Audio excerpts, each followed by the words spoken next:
Hey guys, this is Tom. It is Friday night, June 30th, 10:42 Eastern Standard Time. And there's nothing better.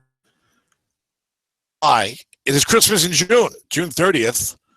Strat-O-Matic, following the pleas that Dennis and I threw upon them last year, please, good people at Strat-O-Matic, can you release on the last business day before the 4th of July? 4th of July is a Tuesday. Strat's closed on a Monday. Friday, June 30th is the day, and they are here and they are out. I gather they've been out all day. This is like the one day all year that I pretty much was away from my computer for most of the day. They were installing a medical device in my computers in my room, so I had to be out of my room. I had lunch with a friend who knows not of Strat-O-Matic ratings, although we used to play when we were growing up.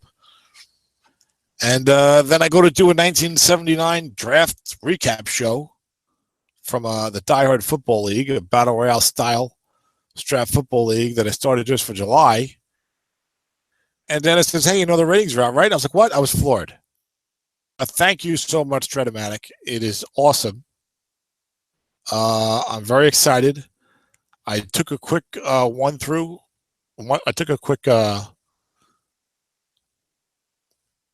time through the ratings, but I had to do this 1979 show, so it's they're not totally fresh to me. But I would have probably preferred to go through them live one time and give all my fresh reactions. But hopefully this will be good enough. And this is live on the Strat forum. I posted a link in case anyone's going to join, so if no one has. Otherwise, a YouTube video will be generated and will be thrown up there. So what I'm going to do is I'm going to go through each team, and I'm just going to, point out some ratings of note, or just, free flow, whatever comes to my mind. I tend to focus on the individual players.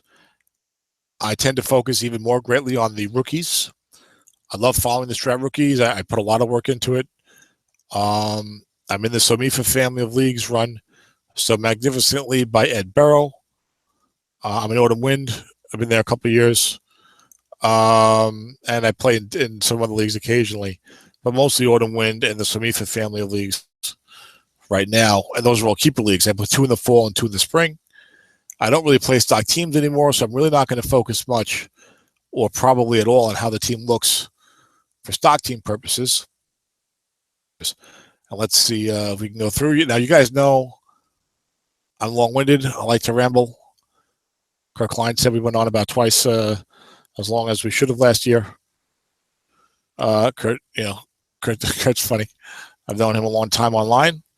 And he might have been right. I don't think he was joking. But anyway, I'm going to ramble probably. So let's start at the top. Arizona Cardinals, right? First thing I see, DJ Humphries, right tackle 4-3. Humphries was a first-round pick, I believe, the year before, because this year Robert Nkemdiche was their first-round pick. So Humphries is a retread, so to speak. I believe he's in, unless your league drafts uncarded players, he will be in the fall drafts. And we do have a listener. Some guy, okay, nice to have you. I should click on myself, even though I'm obviously presenting. Everything is live. I want to make sure I'm good to go. No Dennis tonight. He's got family commitments. He might try to hop on, but he had stuff already planned tonight and tomorrow. I've got stuff planned Sunday. So I'm flying solo. Well, he might jump in. We'll see. Or he might do his own. So I have 2 of them. Dennis's show and my show. But DJ Humphries was a first-round pick for the Cardinals the year before, and he's going to be moving to left tackle for them this year. He's a 4.3 rookie rating. Doesn't offer you a lot there, but I'm more of a long-term guy. So he'll be an interesting guy to look at come the draft time. Dennis, of course, loves to interrupt my shows with texts that he knows I have to. So he knows I have to stop and dictate to him, which ruins the entire show. Wake up, spell it off. Just starting, Prid. I appreciate the interruption. Smiley face. Press enter key. Go to sleep. Okay, now one thing I noticed it earlier on DeAndre Hopkins. Larry Fitzgerald gets the split end 4 blocking. I think Brandon Marshall might have had that one of the last 2 years. I didn't pay a lot of attention to that for many years before that. I know Paul Warfield used to get it back in the day. So I'm wondering if this is something they're going to be reintroducing a little more. Give some of these larger split ends a little love, a little extra love. But Larry's got it. Couldn't hurt, right? You don't have to run that 2 tight end, 2 receiver set. You could play. You got to split in 4 already. Although there's a blocking back issue, but I'm getting ahead of myself. AJ Shipley's got a 5.5. Mike Upati's got a 5.5. Everything looks good there with these guys. They're now defensive side of the ball, of course, as I thought we were done. Calais Campbell is a 6.8. Corey Peters a 4.0 took the job from Rodney Gunter 0.2. But I think Rodney might be emerging as I'm going to try and incorporate some depth chart looks for next year as well. I'm all about the long-term outlooks. I love the young players. I love the rookies. I love who's starting. I love the keeper leagues. That's what I'm all about. Roto-World is a good website for depth charts. They're pretty accurate. Yeah, Rodney Gunter's scheduled. Look, this is in June 30th, but still, for now, look, season is only 9 weeks away. So where Rodney Gunter is right now scheduled to be the starting defensive end, but they haven't gotten into the serious part of camp and stuff like that, really. So, but if you took Gunter last year, this year you're in bad shape. He's a backup, 0.2. Now this is interesting to me. Now Chandler Jones is only a 4. He's got a 12.4 on the pass rush, but people know him from New England. I'll be looking at some of the PFF grades. I've got a spreadsheet here that I just put together for my own use for my leagues. But now I said Chandler Jones, right? More of an edge rusher because of Arizona's 3-4, although everyone plays the nickel as pretty much a base package because there's so much 3 wide in the NFL nowadays. But Chandler's normally pretty good. So I was very surprised to see that he's only a 44.12. His PFF run grade was 67. His coverage grade was 74. I would have thought maybe a 54.12, but only a 44.12 with the 4 asterisks. People are not going to like that 44. Deion Buchanan gets a 6.0 inside linebacker. He is that hybrid type of linebacker, former safety, former first-round pick. Good rating there. Kevin Minter at 54.6, very solid. Marcus Golden, very interesting to notice. I should say. He was, I think, their second-round pick the year before. It's the 2015 draft. Most of the NFL drafts where most of these players are, the 2016 NFL drafts where most players are coming from. But it's always interesting to look at the second-year guys and some development as well. So he's a 2015 NFL draft guy, not a rookie here. He's a 0.5, 12 with a 6 asterisk. So he's got great pass rushing ability. He's fine against the run, but 0 against the pass. I commented on this in some of the shows I do for the Samifa family of leagues and the draft shows and just general stuff talking about players. It had seemed like, I think Connor Barwin was an example of this a few years ago. Look, there's a strong correlation between PFF grades and Strat ratings. There just is. Glenn Guzzo has told Dennis and I on the air that they use PFF as one of their sources, of course. But it seemed as though the good pass rushing linebackers might have got a good coverage rating even when they didn't have one in PFF. These guys blitz so often. I mean, Marcus Golden, they blitz so often in the NFL. I don't know how high Marcus Golden could possibly be. I should have these guys listed by overall. I don't know what the hell I have them listed by. Anyway, but looks like it may be my run defense, which is probably not what I should do. So let me fix that in a moment. I'll make it easier to find guys, I believe. So there's Chandler there. Chandler Jones is the 7th overall. Edge rusher. Marcus Golden down at number 24. But see, he was 82 against run, only 58 against the pass. In past years, some of those guys seemed to, which is always a dangerous word because you haven't observed and measured anything. but seem to get good pass coverage ratings anyway. Maybe Strat was thinking they blitz everything, or maybe that's not true at all, and I misassessed the situation. But I was curious about guys like Golden coverage rating. I drafted some of them. I think I have Golden on 2 of my teams now. I drafted some of them in the spring leagues and stuff like that, thinking that would be the case. Maybe he's going to get a 55, which would be awesome, right? But no, Strat's giving the 0, 5, 12, 6, which I think works well because the feeling to me is he's a pass rushing guy. He's still got all the sacks he had, right? He got a bad coverage grade. He probably wasn't in coverage very much. PFF does break down the stats for you. I don't know if I copied that over here, but 456 pass snaps, coverage snaps 44. So this guy's on the field for 456 pass snaps, and only 44 in coverage. So he should be blitzing, and you're going to blitz him in Strat because look, he's a 0 against the pass anyway, and he's a 12-6. Why are you gonna leave him standing there right at the linebacker to be fairly useless? So it looks like I noticed this with Leonard Floyd. I noticed it with one other guy. It looks like Nick Perry was the other guy. Looks like Strat is going to ding these pass rushing edge linebackers who have poor coverage. You're not going to get Connor Barwin, the Connor Barwin rating from a few years ago. You're going to get this Marcus Golden rating with a 0 for your pass coverage, but good blitzing, maybe good against the run. And you get to blitz the guys. So if you're in a double counting league, like Autumn Wind, this guy's going to hurt your pass defense in terms of getting that average or that good card. They're going to help in the pass rush. You'll have to decide what's more important depending on your league rules, and hopefully some stability in league rules.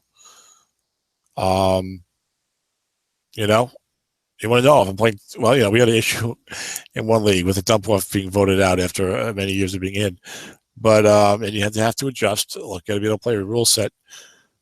But if there's no dump off, I don't want outside linebacker 0 against the pass in a double counting league because the pass rush is not as important. Okay.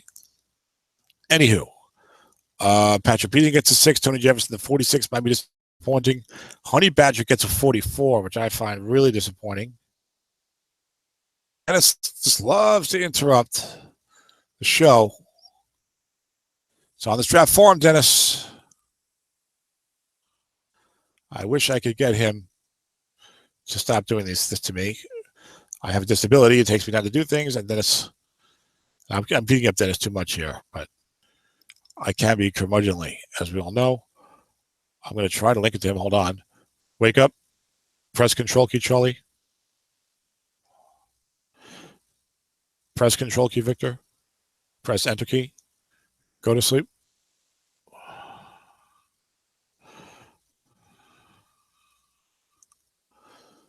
So anyway, for those who don't know, I have a serious physical disability. I'm a quadriplegic. I can't use my hands well. I interact with the computer with an alternate mouse device and a speech recognition.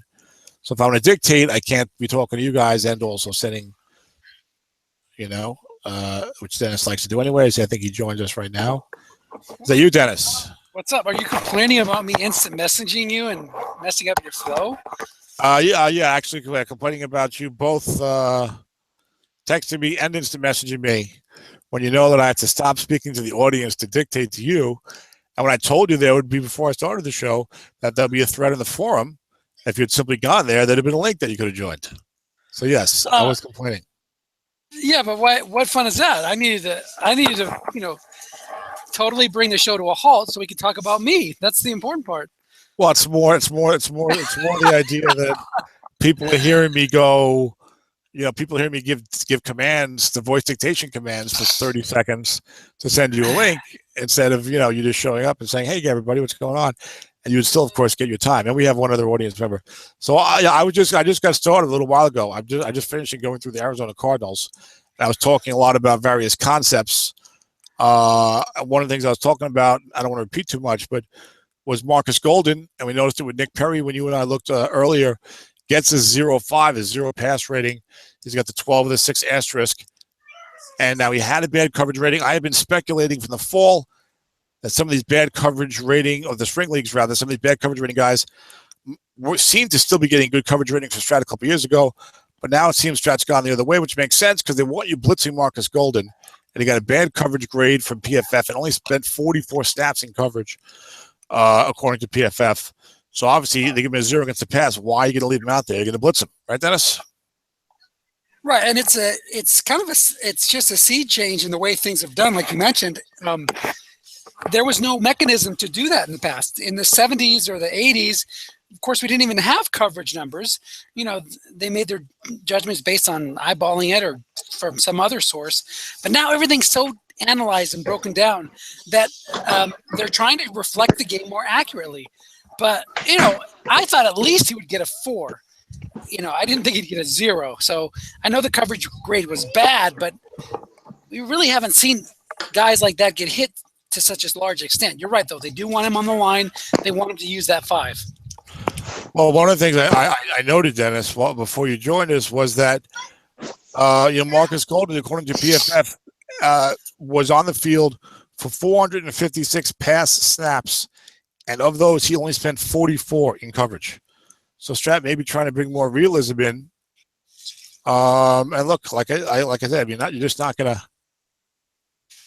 leave Marcus Golden standing around out there, and he was only standing around, not even 10% of the time in the NFL. So that's so that's probably a good thing for Strat football in terms of capturing realism. It's a very bad thing for guys who play in double counting leagues and stuff like that. And you have to maybe figure out more whether you want this pass rushing edge linebacker, or if you want someone who's maybe more of a 4-3 linebacker and is going to give you a more reliable pass coverage grade. Yeah, and maybe it's up to the leagues to adjust to Strat's new way of doing things by allowing you to carry, say, a 4-0-4 and Marcus Golden 0-4-0-5-12, and you get to use the 4 rated guy for your run calculations, the 4 run guy, and then Marcus Golden's 5. I'm sorry, the 4 rated guy for the pass calculations, and Marcus Golden's 5 for the run calculations. Maybe it's up to us to adjust to make it more fair for coaches to get their ratings. Now, Dennis, I had not known. Now, I mentioned that there's a strong correlation between PFF grades and Strat grades, and Glenn Guzzo has told us, of course, they use them as a resource, not their only resource, but they use others. I didn't realize that the Honey Badger graded out so poorly. He only got a 69.6 in coverage, a 72.4 in the run. He only played 562 snaps. I know he has a history of being injury prone, but I didn't know that he's worth a 44. Okay, so 3 years ago. 3 years ago, he tore his ACL. It took him a year to get back to where he was playing lights out, which was not last year, but the year before last. And then last year, again, he was coming off an ACL tear. So I wouldn't, necessarily think that Honey Badger's 6s are gone. I bet you he'll play a lot better this year with that extra year coming off the injury. Yeah, but he's an injury-prone player. He might be an up and down, occasional 6, occasional 4. Occasionally doesn't get carded. Who knows? Yeah, it takes so much. We know that he's out there and healthy. He's playing great. So we'll move on to the Atlanta Falcons, the NFC champions. First thing I noticed, nice Ryan Schrader gets a 6.5. He kind of came from nowhere to get a good rating the year before. Was not a highly heralded guy. Now he made it stick. Alex Mack up to a 6.7. Andy Levitra only a 5.5. I think Strat was a little stingier. I could be wrong about this. I haven't done the in-depth analysis, but a little stingy with some of the ratings on the borderline guys who could have been 6s and gave them only 5s. Levitra only had an 81 run block grade. I mean, that's really good. Hard to above him. So I guess they would have had to give out too many 6s to give him a 6 as well. But then also this line, I don't think they give a lot of sacks, Dennis. Maybe I'll have you click on it. Are you in a position over there in the Crowley household where you could click on some stats, or not really? Yeah, absolutely. I'm out here watching my boys swim. So as long as they don't start. Why don't you look and tell me how many times the Falcons got sacked? Okay, versus how many press. But certainly, like as a left guard, they've only got 1-7 in line, and as a left guard, you would have thought he's a candidate to get the 7 with all those high linebackers coming in. Marcus Golden, hello.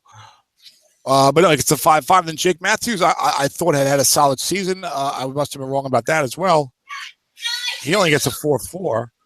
So, I mean, it's not like this line is going to really hold you back if you're doing a replay with the Falcons, but it just shows you.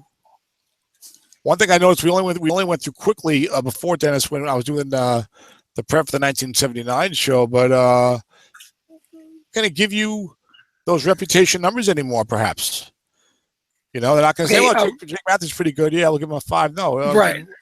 They're going to go by more how he performed that particular season. And even though it was a high draft pick and he has the Matthews name, I can't even find him in these offensive tackles. But go ahead, Dennis.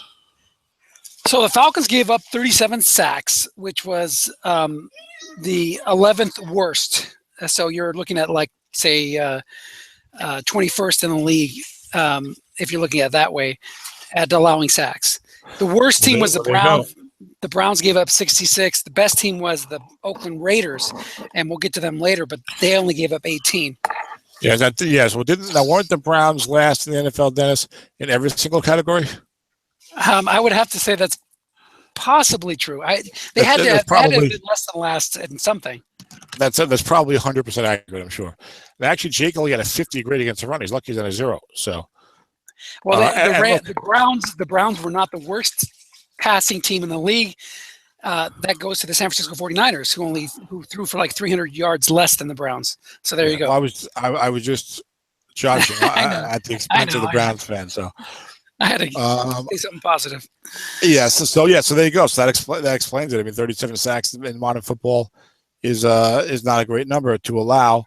One thing, also, Dennis, we should say. Now, you how many leagues are you in now? How many leagues are you in? You were in 13. Now you're down to 10, 11? Like 10, yeah.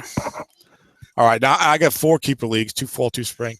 Obviously, if you're anything like me, you pay much more attention to your own guys' NFL and PFF numbers than guys who aren't on your team. So you can get surprised. If you don't have the Honey Badger on your team, or if you don't have Jake Matthews on your team, and they're not in any of my teams, even though I follow the NFL closely, I did not realize that those guys had issues last year.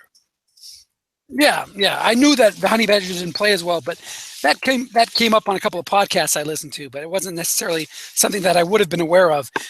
Plus, the division of my favorite team, so I am paying a little bit more attention to them. Yeah. Now, one thing I noted, Dennis, before you joined me was DeAndre Hopkins had a split end blocking of 4. Larry Fitzgerald has it also. I don't know how many other guys might have it. I think Brandon Marshall had it a year or 2 ago. So Strat, I think I'd gone away from that for a long time. Paul Warfield was like a perennial. At that time, it was a 1, not a 4. It was a 1-2-3 rating on the offensive card. It was a perennial blocking 1 back in the day as a split end. So it'll be interesting to see if that starts emerging more. So far, we've seen 2 guys with it. So maybe we'll look out for these split ends, which helps. You don't have to play the 2 tight enders off, and you get that guy over there. But then again, you're not going to have a fullback who could do anything. It's still nice. Anytime you get a nice bonus rating, it's nice. It's not going to make a difference hardly ever. And it probably wouldn't matter if the guy was a 0 too much at all. But it's just nice to get a little something extra. They have a good fullback. Patrick DeMarco, Devonta Freeman gets a 0-4, an acceptable pass block in the modern game, trying to pick up those asterisk rushers who are not as plentiful as they were back in the day. The defensive side of the ball, Grady Jarrett only got a 4.3. Most of the season, his PFF grade was pretty high, but he slumped towards the end, so that's not good. But, his first time probably playing full-time. Maybe he could bounce back. He's considered a pretty quality 4.3 defensive tackle. Vic Beasley gets a monster 56-12-5. I mean, that's what you want. Now, we talked about Golden and Nick Perry getting the 0. So let's take a look and see what Vic Beasley's coverage grade was like. He's an edge rusher. And I don't know why he's not here. He's certainly not, unless he might list as a linebacker because they're a 4-3 team. That could be. And them I have sorted by overall. I love when I can't find anything that I'm looking for at a key point. Well, Michael Reeves just popped in with a question about why certain guys are carded and others aren't. And as most of us know, Strat usually looks for you to have 8 games played, or there's occasionally they'll have you, if you play 7 or 6 and you finish the year as the starter, they'll also give you a card. But usually it's 8 games or more. So just to fill some time there while you're looking for what you're looking for. Yeah, well, I can't find it. Maybe we'll see it later. But what are you looking for? I'm looking for Vic Beasley's pass coverage rating last year in the NFL. In Strat? All right, I got it. No. In the NFL, Dennis. Yeah. Now this is interesting. We talked about reputation or whatever. Vic Beasley had a tremendous year. We know that. No, he might have made the All-Pro team. He certainly made the Pro Bowl. Yes. Is 64 in coverage and a 42 against the run. Okay, and now he was on the field for 582 pass snaps. He only was in coverage 39 times. Okay, so he's a tremendous pass rusher. So naturally they're going to be using the rush. But here Strat didn't do what they did to Marcus Golden and Nick Perry. But Beasley was a Pro Bowler, maybe an All-Pro. He gets a 15-6, he gets a 5 against the pass, and a 6 against the run, totally defying his PFF grades and making Vic Beasley owners very happy. But either way, he's a great player. I don't have a problem with him doing that because, the guy's only in coverage 39 snaps because he's an awesome pass rusher. But in Strat, you want the guy targeting your left flat pass all game long because Vic Beasley's a 0. I mean, if Vic Beasley stays out there, maybe he can do some things, So I don't have a problem with that. Gray, what do you think? Yeah, I'm trying to find the All-Pro voting just so I can have that. But I have a feeling that that's maybe what's pushing some of this, or at least the Pro Bowl.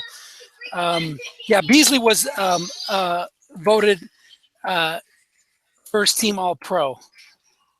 Well, that'll do it. We in the past, first team All-Pros have always gotten a 6. I think some pass rushing guys have only gotten the 5, and they see with Beasley. So now we see a guy who's a young player, a very fast player, a guy I like. He's gonna be a top 15, 20 pick. Could certainly be top 12 in a lot of leagues. It's Deion Jones, middle linebacker of the Falcons, is a 54-0. Was a second-round pick, got a solid grade and a solid PFF score, solid Strat score.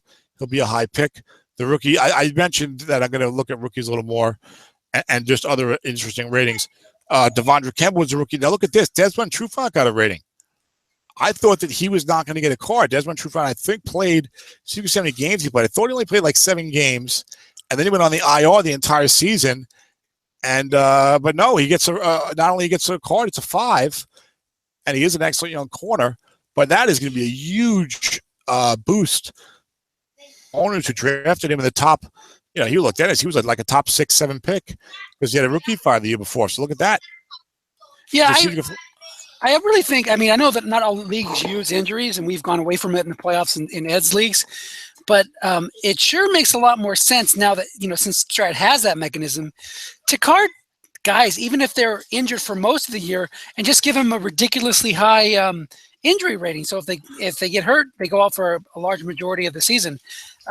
Trufant started 9 games. Oh, so they did play 9 games. Okay, there you go. So there's the Magic 8-game cut-up we talked about. That was my bad. I didn't realize that. Good on Strat.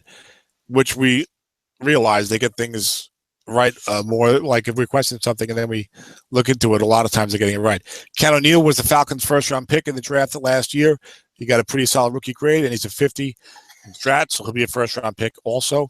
Ricardo Allen was a guy going fairly high in spring leagues. I took him, I think, late second or early third in one of my spring leagues. Had a solid rating, got a 54. I don't recall if he's locked in as their starting safety, though, this year. I do a little depth chart work. I'm a little more prepared for the fall this point of the year than I usually am. I would say I'm a lot more prepared, and if it wasn't for summer sprint and the other league, I'd probably be fully prepared. But, yeah, he is still listed as a starting free safety, which is good for people who got him. I don't see anything else here that we need to talk about. Moving down to Carolina, Greg Olsen gets a 4, not a 0, which helps. Trey Turner was a 6-7 last year, was playing great at guard again, but Carolina's eternal offensive tackle problems had them slide him out there, so Strat killed his guard rating. So if you have Trey Turner, you went from having a great guard to a mediocre guard/tackle who's a 45. Andrew Norwell stayed at guard and got a 67, which is big. I'm not sure who their starting tackles are going to be this year. Mike Bremmers has moved on to Minnesota. I think he's going to play on the right side. The Carolina defense. See Jonathan Stewart got a 0-5. You got Charles Johnson, the 5-star Latulele. 4-5, Kawan Short, 67. Wes Horton, 4-4. Shaq Thompson was a high pick in the spring league, certainly. Got a 55-0, which is good for a young player. Very happy to get that. One thing about him is that a lot of people may have seen his rating last year and concerned about no sacks. Well, there's just some guys that are, in their defense, they have so many better options to brush the passer, and that's not his forte. But that doesn't mean he can't be a good Strat player. You know, there's in a 4-3 defense in your draft league defensive teams, having a 5-5, be able to put him on the line for runs and keep him back to cover, that's great. And there's nothing wrong with that. 5-5-0 is okay. Absolutely. I mean, also, if you're in a double counting league, you'd probably rather have the 5-5-0 than a 4 with a good pass rush, and depending on who's covering and stuff like that. And in the modern game, the flat passing is so good. I don't think that the pass rush is generally has a great matchup against the pass blocking. So for me, I would be, me, I don't care as much about pass rush as other people do. I would be very happy to have especially a second-year guy, give me a 55-0 rating. James Bradbury, the rookie, was, I think, a second-round pick for Carolina, gets a rookie 5 as a corner. Those usually go top 10, 12 at worst. We're seeing some pretty good rookie ratings on the defensive side of the ball here. Dennis and rookie 5s are like lock first-round picks most of the time. Darryl Worley, I think, was a third-round pick for them and actually is a 4. So he can help you out in larger leagues as well, hopefully with a better future. Mary Addison backup at 0-11. Moving on to the Bears. Remember, real quick, Panthers they cut Josh Norman before the season, knowing that James Bradbury was ready to step in. But if they had kept him, then they'd probably have a 5 and a 6. So that very well could be. But both of these guys played better than people realize as the season went on. Obviously, not in that 300-yard game for Julio Jones, but at the end, but that was earlier in the season, I believe. So maybe some hope there for the Carolina secondary going forward. You go to Chicago, Zach Miller's a 5. Bobby Massey got a 44. Dennis, I traded Bobby Massey to you in the league, and we were saying that he didn't have good grades. But there's the one that jumps out here. Cody Whitehair is only a 45, Dennis. Now, Cody Whitehair, I had pegged in as a top 24 pick, as a first-round pick in 24-team leagues. And wasn't he like the top 5 in center ratings at PFF? Do you have that? He is a number 6 center in PFF, Dennis, with an overall grade of 87. And it's 82 against the run and 87 in pass blocking. Now, I know the pass blocking is going to be hit by the number of sacks the team gave up. But an 82 run blocking center, you're getting only a 4. I don't understand that, really. I don't see a bunch of guys. I think are organized by run block. I think he's the 6th best run blocking center from PFF, and he held down the position real well. And I was thinking 5'5" or maybe 5'7". He was a second-round pick in the NFL. Yeah, that could be a buying opportunity if you are in the league and somebody's disappointed with his rating. Go ahead and see if you can get him in a trade. That'd be one that kind of like Josh Sitton was his teammate early in his career, where he was Josh Sitton. Yeah, where he was constantly underrated. It seemed, and then suddenly the light clicked with Strat or the ratings system, and he was 5.7s for a ton of years. Yeah, because I don't think Cody Whitehair is probably going to go in the first round of 24-team leagues right now with a center 4.5 rating. So I mean, but I'll tell you, but if you're sitting there like 25 to 29 and you need a center, and nobody else crazy drops, I would say take him anyway because he had the great grade and he was a second-round NFL pick, and you'll probably see the improved grades in the future. I'm just really astonished by this. Because he has such a strong PFF performance. The guy played the whole year. He didn't split positions or anything like that. And so I don't really get it. But okay, there he is. And the Bears were bad, but I don't think it was Cody Whitehair's fault. I think the Bears would still not play well on a replay even if they gave him a 5. But anyway, Akeem Hicks kind of bounced back to the 5.8. He's been a good rating a couple years ago and then kind of disappointed, and now he's back a little bit. Eddie Goldman gets a rating. He was injured. We didn't know whether or not he was going to get one. Leonard Floyd was a top 10 NFL pick, gets a 40-11. Very athletic linebacker. He'll probably be a top 15 pick in most leagues. Jarrell Freeman, that sexy 65-0, the inside linebacker. You like that? Now, Willie Young, there's another one. Pass 0, but look at the pass rush, 12 with the 1 asterisk. I bet if we looked him up, he'd be bad in coverage. So so far, very small sample, Dennis. But if you don't make the All-Pro team and you're one of these edge outside linebackers with a low coverage grade, you're going to get dinged. Yeah, but for make sure. the All-Pro team. So Vic Beasley only has like 8.5 sacks next year. We'll see what happens. The secondary, Howard Jones, Corte disappointed a little bit. That 0-4. I would have thought a 4. Cravon LeBlanc, I think, is a rookie. He'll be in drafts. Adrian Amos, very solid. Second year, 55 grade. Pernell McPhee is on the bench for this team. This team has like a rotation of edge players that all play a lot, and it's very hard for Strat to grade them. I remember Tyke talking about that last year. We don't even see Lamar Houston. He might have been injured last year. Maybe he's not on the team anymore. We don't see him in the mix. But McPhee's a 0-4-8. That's very disappointing for any McPhee owner. Rick Byron traded him away, I remember, in order to win, and I criticized the trade, and maybe Rick was right, and I was wrong. Wouldn't be the first time. There you go. Dallas Cowboys, how about them Cowboys? I'm not a Cowboy fan, so I gave up on the enthusiasm halfway through that statement. Jason Witten's a 5. Was he a 6 last year? He's been a 6 most years, hasn't he? Yes. So he was a 6 last year. Possible that even Jason Witten can succumb to age? I think that looking like what's happened. I think last year he couldn't go deep, which was the first time in a while he couldn't go deep. So if you have him, you don't think he'll be on your 2035 team? Probably not. No. Okay, because he's been plugging, chugging along. That's for sure. Doug Freese says, "I'm only a 4-3, time to retire." But the rest of the line, look at that: 6'7" Zach Martin, 6'5" Travis Frederick, 6'7" Tyron Smith, and squeezed in there is Ronald Leary bouncing back with a 5'3". Slightly disappointing for Ronald Leary. The rest is pretty much what you expect. You're not always going to get a 7 out of the center because there's not a lot of pass rush coming out of that nose tackle position or even the 4-3 high linebackers as we saw with the Carolina Panthers. But Ronald Leary, I organize the guards by run block. He's known as a good run blocker. 82.5. And I already know that. Oh, real quick. I was getting Jason Witten mixed up with Heath Miller.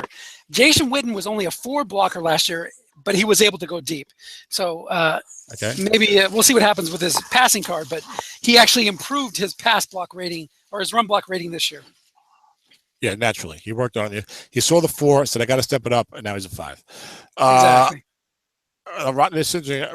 From Ronald Leary down, none of these guys were 6s. That was an 82.5.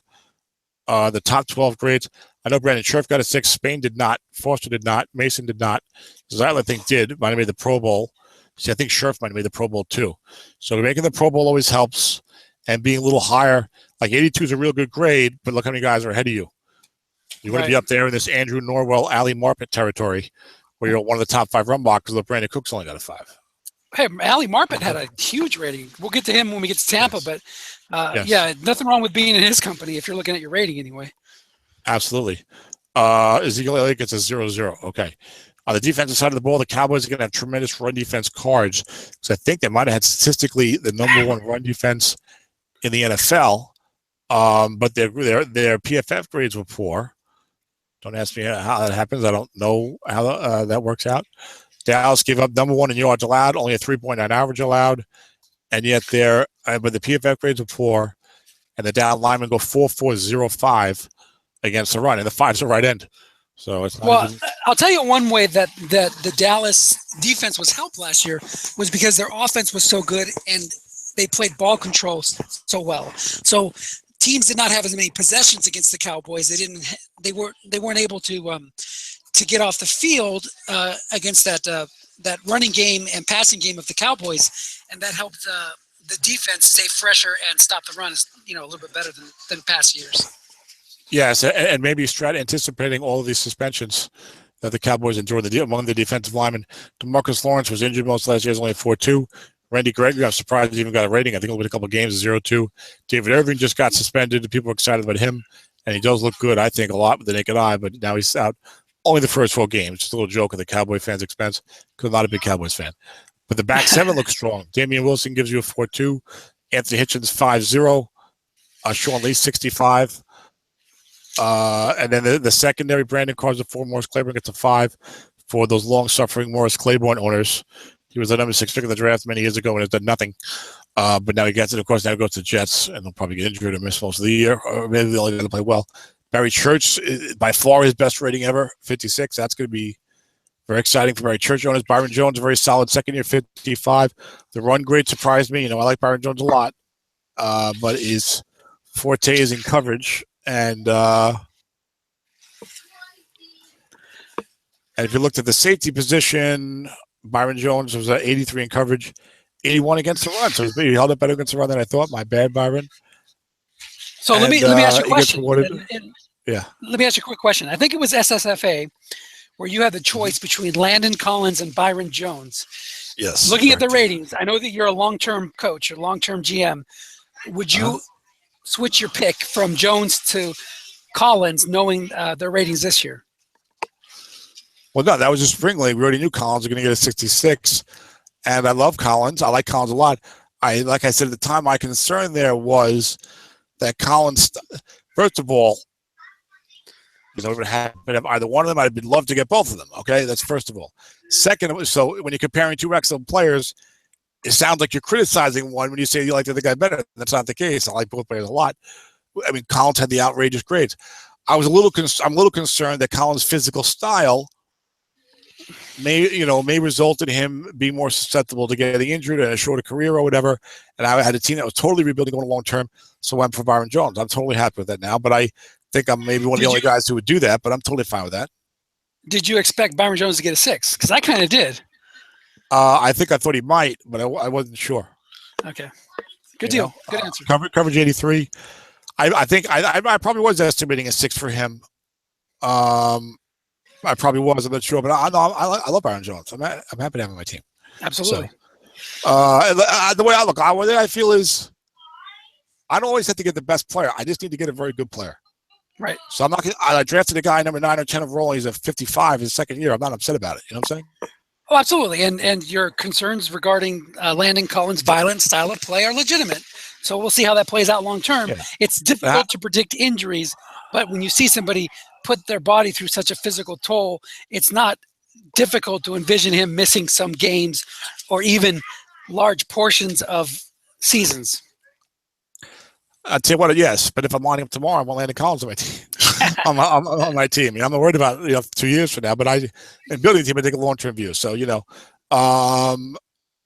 was I going to say? They look at the Dallas, the good backups. Anthony Brown might be starting this year. Was only 4, is a 4 rather. Skendrick gets an odd defensive back 45. I don't think I've seen that before. Interesting. Okay, I think he can play safety for you. Detroit, Eric Ebron's a 0, and not even a great receiver, so that hurts. But there's not a lot of good tight end blocking. Yes. Make sure. Are you? I know because most people are not talking, so it's working out fine. But can you make sure that you're presenting? Because I'm not sure if you're presenting or if it's whoever's talking. I am. Okay, perfect. I am screen sharing and presenting to everyone. Perfect. And I've clicked my own little box. Okay. Excellent. Thank you. And Ed Burrow is listening to us. Very nice. Yeah. Okay. So, hi Ed. Shout out to the commish. What's up? So let's see. Safeties. That's right. You were trying to trip me up with the Byron Jones Landon Collins comparison. Okay. I just thought it would be an interesting talking. So I don't criticize you. Question your choice at all. But so why not? I would. I criticize everyone's choice all the time. It's fun, Dennis. You should try it. Anyway, Riley Reeve gets a 4.4. He's not. He was lucky to get the grade he got last year, which was like a 5.7. His PFF grades weren't great. Now you see he got pushed over to the right side. Taylor Decker, the big news here, the 57, which is well deserved, had the great grades. I think he was a first round pick for them, maybe a little later in the round, like 18 to 23, something like that. It'll be interesting to see what happens to him because of his injury that occurred in training. A torn labrum, shoulder injury. Is supposed to miss anywhere from 4 to 12 games. Well, we're doing this on June 30th. We'll know a lot more about his prognosis, I suppose. Yeah, I don't expect it to have closer to the fall drafts. Go ahead, Dennis. I wouldn't expect him to fall out of the first round, but I think he would go from the top 15 picks to maybe the back end of the first round, possibly. Well, again, it depends on double counting league versus not double counting league. Double counting leagues, the blockers are always going to slip more because guys want the guys the defensive side of the ball to help their defense. But let's say it was not a double counting league. I think Decker was easily going to be a top 10, 12 pick, certainly a top 12 pick. Now, maybe 16 to 20. I mean, he's still a 5.7. Guys like the rookie grade. You still got a guy who's a 5.7 at tackle, right? A first round pick. And then by that time, they're going to say, well, maybe he only misses half the year. So I don't know. I mean, myself, I'm always looking for safe picks, but Jack Conklin got dinged with his rating. Ronnie Stanley got dinged with his rating. Larry Tunsil had a surprisingly good rating. I don't know what I need an offensive tackle in Samifa. I'm not sure how I'm going to shake these guys out, but thankfully, I don't have to think about that. Well, I can think about it, but thankfully, I don't have to make that decision for another 9 weeks or so, Dennis. Absolutely. Yep. Yeah. Now, Laken Tomlinson, pick 04, has struggled in the NFL and now is no longer projected to start for Detroit, Dennis. It's going to be the backup. Yeah, be aware if people are trying to trade to Laken Tomlinson and trying to sell last year as an off year. It's good, yes, because last year was an off year, but it's going to look much better than sitting on the bench. Grass, I believe, is good hard for Detroit. So Larry Warford, the nice little bounce back 5'5" after falling to a 4 after his prodigious rookie 5'7". Defensive side, Devin Taylor looked like a good pass rusher against a 46. Ziggy Ansah was injured all year, didn't play much, didn't do much until the playoffs. That's why you're seeing that 4-3, but he did well in the playoffs, I think, against Seattle, right, Dennis? Yeah, are we ready to now as a premier defensive player? Is he done? Oh, yeah, he was done before this year. Absolutely. He's a 4-3. Is he even playing? Is he still playing? I think he's playing. But anyway, he's a 4-3, so that's not good. Yeah, 4-3 defensive tackle, 4-3. It's been all right. DeAndre Levy shocked me by getting a grade, by getting a card. He's a 44-0. That's certainly not good, but it's a grade. I think, how many games did he play last year? I'll check that. Keep talking. Darius Slay's a 5. I thought he might get the 6. Let's take a look at these PFF corner grades, which I have sorted by coverage. And we're dealing with Mr. Slay. You can see he's much further down. He's 22nd in coverage at 83. That's in Jamar Taylor territory, where you'd much rather be in Malcolm Butler territory. Okay, so that's so as Dennis said, we continue to look at the relationship between PFF grades and Strat grades because it's only been going on a couple of years now. We can see right now this year that low 80s is more like 5 territory for a lot of these positions. You want to be near the very top of your position group. Or as a corner, maybe you get in the mid-80s or make some fancy Pro Bowl teams and things like that. But you have some veterans here like Byron Maxwell and Terrence Newman who had a higher grade than Marcus Peters or Josh Norman or Patrick Peterson and Richard Sherman. Yeah, those guys only got 5s, while the more well-known guys who made the Pro Bowls and All-Pros got 6s. And, of course, we all know that anyone in their right mind would take Patrick Peterson and Richard Sherman over Terrence Newman and Byron Maxwell. So perhaps Strat's saying, oh, look, we're only differentiating by about 2 coverage points here. I'm not going to give Richard Sherman a 5 and Byron Maxwell a 6. DeAndre Levy is a good example of one of those exceptions because he only played in 5 games. He only started 3, but he ended the year with the team. So his game logs were game 1, game 14, 15, 16, 17 with starts in the last 2 games. Yeah, and playoffs. The Lions made the playoffs, right? Last year they lost to Seattle. Yep, 26-6. So yeah, so he started the playoff game. So that plays a big role. Consider that the Bob Sanders role, where if you play even just a few games, but you started at the end of the season and you started the playoffs, you have a chance to get carded, even with less than 8 games. And of course, Dennis, our good friend, Derby guy, Tyke, aka Derby guy, who used to do a tremendous job coming up with these ratings projections in January, and one of our very first shows was talking with him and Glenn Guzzo, I believe. He was on, we spoke to Glenn Guzzo, whatever. He's the one that looked at a lot of these things, such as, well, if you finish the season and if you start the playoffs, you might get a grade. And you just referenced all those points with Levy. Tyke did a great job providing that information to the community, and we now spread it. And of course, we still play with Tyke. You play with him in the SFFFFFFDL. Correct. Absolutely. So Nevin Lawson got a 4. Okay. Glover Quinn, 55. Tavon Wilson, 45. They've had some no-name guys start to emerge in this Detroit secondary in the last couple of years. Their GM, Bob Quinn is the Atlanta coach, right? Isn't Bob Quinn the Texans GM? No, that's Rick Smith. Oh, that's right. Sorry. But anyway, there's a guy named Quinn. I don't remember his first name. I think his last name is Quinn. He, I think, came out of the New England front office, and he's a Detroit GM the last couple of years. And they've been developing some decent players. So, you hate to give anyone false hope, particularly people in Detroit and Cleveland. But if you're a Detroit fan, there might be some reason for optimism. And plus, you got Matthew Stafford locked up. So yeah, it is Bob Quinn is the GM of the Detroit Lions. And what's the name of the Falcons coach? That is Dan Quinn.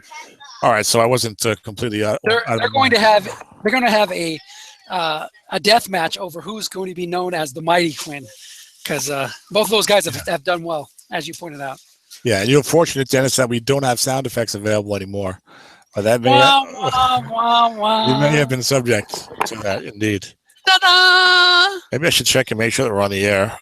Unlike that one time where I messed up horribly, we are on the air. Okay, great. I won't click stop broadcast that either. The Green Bay Packers. Richard Rodgers gets a 4. Brian Balaga 44. Kind of disappointing. T.J. Lang 67. He's the man. Corey Lindsley 54. Couple of disappointing ratings. J.C. Treader was starting as center, graded out real well, but then he got injured for the rest of the year. I thought he might not get a card or just get some kind of lousy backup rating. And then he did. He's a 4-0. He's had some injury problems. Cleveland signed into a decent contract to be their starting center. So if you have J.C. Treader, hold tight on to him, give him a year in Cleveland, see what he does, because you're not going to get anything trading a center 4-0. You're going to get some guy trying to rip you off and offer you a 6th-round pick at best. I know that's what I would do. Anyway, Lane Taylor. Let's hear it for David Bakhtiari, finally getting a decent rating. My goodness, I've held that guy in Somifa for so long, or one of the leagues, and he's finally come through. I was wondering why you would suddenly speak so enthusiastically about David Bakhtiari, and then you mentioned one of your teams. Of course, you have so many teams. All these guys are on one of your teams. So absolutely, including Lane Taylor, except who's criminally underrated as well. Now he's taken over the David Bakhtiari role. Well, criminally underrated, I think, is a little harsh because his run grade was dreadful. Okay. But I don't think Packers are sacked that often. He plays left guard. I was thinking he might get a 0-5 or a 4-5. Obviously, on one of my teams, I can't complain too much about it. He is only a UFA, and you got to get the grades, Dennis. Got to get the grades up. Okay, well, here's a you got to get your grades up. Okay. Absolutely. The Green Bay Packers traditionally do not allow their quarterbacks to get sacked, but last year they were middle of the pack. 35 sacks allowed, almost as bad as the aforementioned Atlanta Falcons. So yeah, they had an off year with their pass blocking, and Lane Taylor paid the price. Although I think the last 2 years they've started having some problems with the pass protection a little bit. I could be wrong about that. And Rodgers is one of those guys, he's always moving around in the pocket and, whatever. But anyway, and also they pass all the time. Now, Ty Montgomery gets a halfback 0-2. Oh, interesting. All the backups get 0-4s. Okay. Jason Spriggs, I think, is a backup here, 0-2. I think he's scheduled to start for Green Bay this year. Is one of these guys that might not be on the team anymore. I don't remember. Well, TJ Lang's gone. TJ Lang went to Minnesota or something, or Chicago, one of those. He went to a neighboring team. Okay. Going down to the but Spriggs might be starting a tackle. One of those two guys. Did Brian Balaga retire or something like that? I feel like Spriggs might be the tackle, and Barkley might be a guard, or they might have a guy they drafted a guard. I don't remember. Yeah, Lang went to Detroit. I spent so much time talking about that, Dennis. I could have just clicked. Got it. Doesn't hurt that there's an attractive ad for a young lady modeling. The perfect sculpt. Let's zoom in. Yes. Let's use our Ford Explorer. Green Bay's offensive line next year. For people tuning in the day of the ratings, I'm looking at next year's offensive line. Balaga's still there. They got Jari Evans. They signed Jari Evans. Okay. So Spriggs is not scheduled to do anything. So forgive me, folks. He's not even listed here. Okay. Good job of me. It took a lot of time on a backup offensive line. He's listed there. He was the backup tackle to Bakhtiari. Oh, there he is. Okay, great. Wonderful. Good information. That's why they want to know who's the backup tackle. David Bakhtiari. So I spent 90 seconds with the guy. All right, moving down to the Packers. Julius Peppers. Did he go back to Carolina? Didn't he? He did. He's going to be the left end for the Carolina Panthers next year. All right. You're going to force him. Latroy Guion is a 5-0. I think he just got arrested for drunk driving or something, though. Mike Daniels kills me. He's on my autumn win team. He's a 54. He's always just on the cusp of getting a 6, and he never gets it. He doesn't have sacks anybody, so he's not going to get the love for the Pro Bowls. And again, 81.2 run grade. He wasn't up there at 80, 84, 85, 86, like Calais Campbell or Kyle Williams or Kawan Short. So I'll tell you, these run guys, these guys are all studs, and they get the PFF grade and they get the 6. So if he's a good run grade, you might feel reliable in drafting that guy. Nick Perry, we talked about Marcus Golden. He's got the same treatment. He's a 0.612.3. So that's kind of weird, right? Yeah, it is. I can want him win. I don't know what you're going to do with a guy like that. It's tough. Let me ask you a question, Dennis. All right. If you were building one of your super teams to try to win the Autumn Championship, I know you always try to win it, but if you were trying to build like a really strong team, would you live with a Marcus Golden 0.5-12.5 outside linebacker and the impact that's going to have on your pass coverage cards? Well, in Autumn Win, they allow you to use 2 ratings, I think. So I wouldn't have to worry about it. I think. Don't. Am I wrong? No? Yes, you are wrong. Okay. Oh, it's Spring Fever. Spring Fever allows that. So you're right. I think it depends if I got to the good or, if it got me to average or good or whatever I was shooting for, I would live with it. But if there was, if I was like at 26.5 and trading for somebody else got me to 27, I might just eschew him the starting job and only use him on third downs. But your preference would always be to trade for the guy that bumps you up to good than living with average and having a 0.5-12.5. Correct. Right? Okay. Yep. Blake Martinez is a rookie, 0.53. The pass grade's going to hurt his draft stock, but he's a young starting inside linebacker. And these inside linebackers, a lot of times they're going to get a better run grade than a pass grade. So if you're a 3-4 guy, it's kind of hard. It can be kind of tricky managing your inside linebackers. I think what you want to do is you want to get one guy who's good against coverage and one guy who's good against the run, I guess, if you can't get a guy who's good against both. We'd all have to have Luke Kuechly, but we can't. I should mention Demarius Randall, who I waxed prolifically about last year, was injured for half the year, played poorly when he was out there, and got a well-deserved 0. Yeah. Hopefully this year he can bounce back. You got to think long-term. I'll have to see. Is this the end of Clay Matthews as an impact defensive player? A 4.47 is not what you expect from Clay Matthews until recently. Yeah, but I would say, I don't know. I would say I think I could see him bouncing back with a lot of sacks and getting a 54-12-3 or something. But I could also see him. Look, in football, these guys, they lose it. Look at Darrelle Revis. These guys, they lose it in a hurry, and they disappear not long afterwards. Now, the edge rushers, they tend to stick around because everyone's always going to give them a chance because it's hard to rush the passer. And Strat is a sack-only game, whereas the NFL is, if you get pressure, they're happy. They love the sacks, but they'll take the pressure. I don't know. I think feel like Matthews has got at least one more in him, and maybe more than that. I wouldn't rush out and trade for him, but I wouldn't sell him low either. I don't think. Yeah, so, I think he's done. I think he's done as an impact player, but I could be wrong. That's it's one of the first times ever that Dennis is going the pessimistic route. Now I'm going the other way. Yeah. Now look. Now, I talk to guys with Dennis. We talk all the time. I love the young players. I love following the young players. We talk all the time about, look, just draft the best guys for the long term. Be patient. Now, if you drafted Ha Clinton Dix was like a rookie safety 4, and he was going like 20 to 29 in the fall drafts, right? Yes. And nobody was excited to get him. I remember Joe Golden got him, was not excited to get him. No one's excited because look, you're drafting. You don't want your first round pick to be a rookie safety 4 in a 2014 league, big bloody deal. You know what I'm saying? But then last year he was like a 45. Now he's a 56. So you got to give these guys some time sometimes, and just look. If the guy looks good and he's starting and he's a first round pick and he's only a rookie 4, draft the guy and be patient. Absolutely. And this isn't the first player in this ratings preview that we've seen like that. Absolutely. Where they've matured and come into their own after 2 or 3 years in the league. So great. If I had the sound effects, that would be a round of applause moment. So good observation. Okay. And we know the Packers had all kinds of injuries last year in the secondary, and you see that their corners are just all dreadful. So you don't want that. Kenny Clark's going to be interesting. He's a tackle end 4-0 here. He was their first round pick, I believe, last year, but like number 28 or something. And he's probably going to be like a 3-4 defensive end. And, maybe like his upside is like Mike Daniels, like a guy like a 5-6 every year. So I don't know where he's going to go. He's not going to go too highly. So I don't know.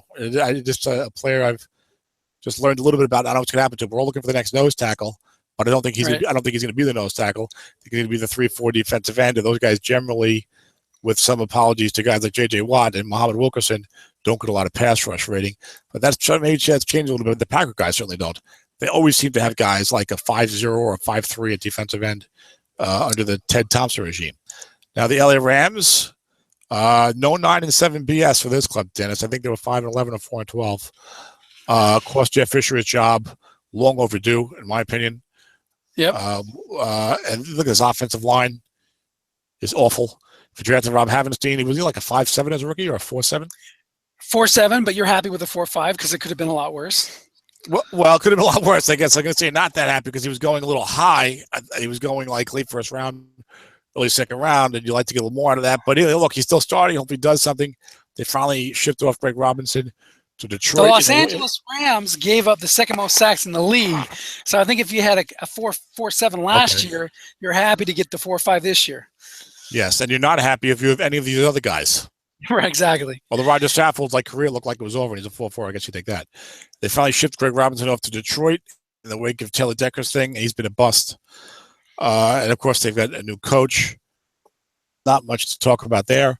On the defensive side, I think I saw Taven Austin got a halfback rating again. Yes.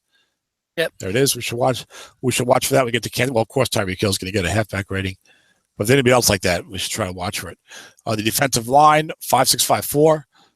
William Hayes, 5'6". How about William Hayes? Every year. He didn't even play that many games last year, and he still gets his 5. He's emerged as a solid defensive end. A guy I could never even heard of before that.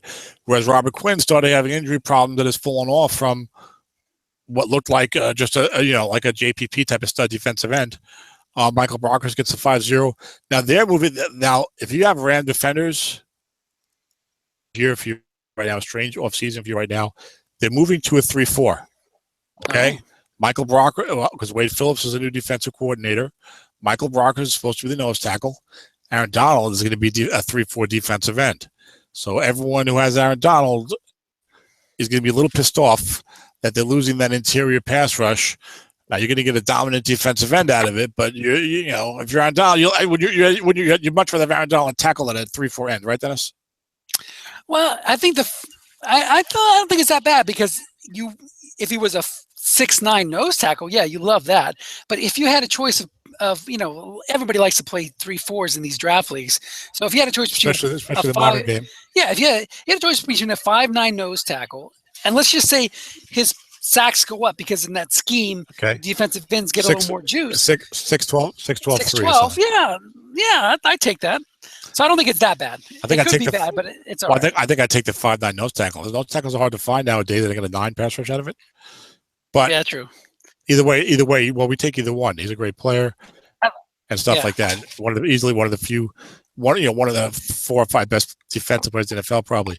Josh Forrest, I've never heard of. Okay, now Mark Brown. All right, not to talk about my own strat teams. This. Wait. There's a forest through the Ogletree joke in there somewhere. But go ahead. Exactly. I can't see Josh Forrest's pass rating because of the Ogletree. There you go. He's a 0-4 and Ogletree's a 44. My Samifa team that I've so painstakingly built through the draft over the years, my linebacker situation is collapsing. I got Mark Barron and Melvin Ingram.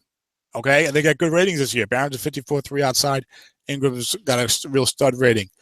But San Diego's going to 4-3, and Ingram's going to play defensive end. And Barron's moving to inside linebacker in the 3-4. I have no more outside linebackers for the future.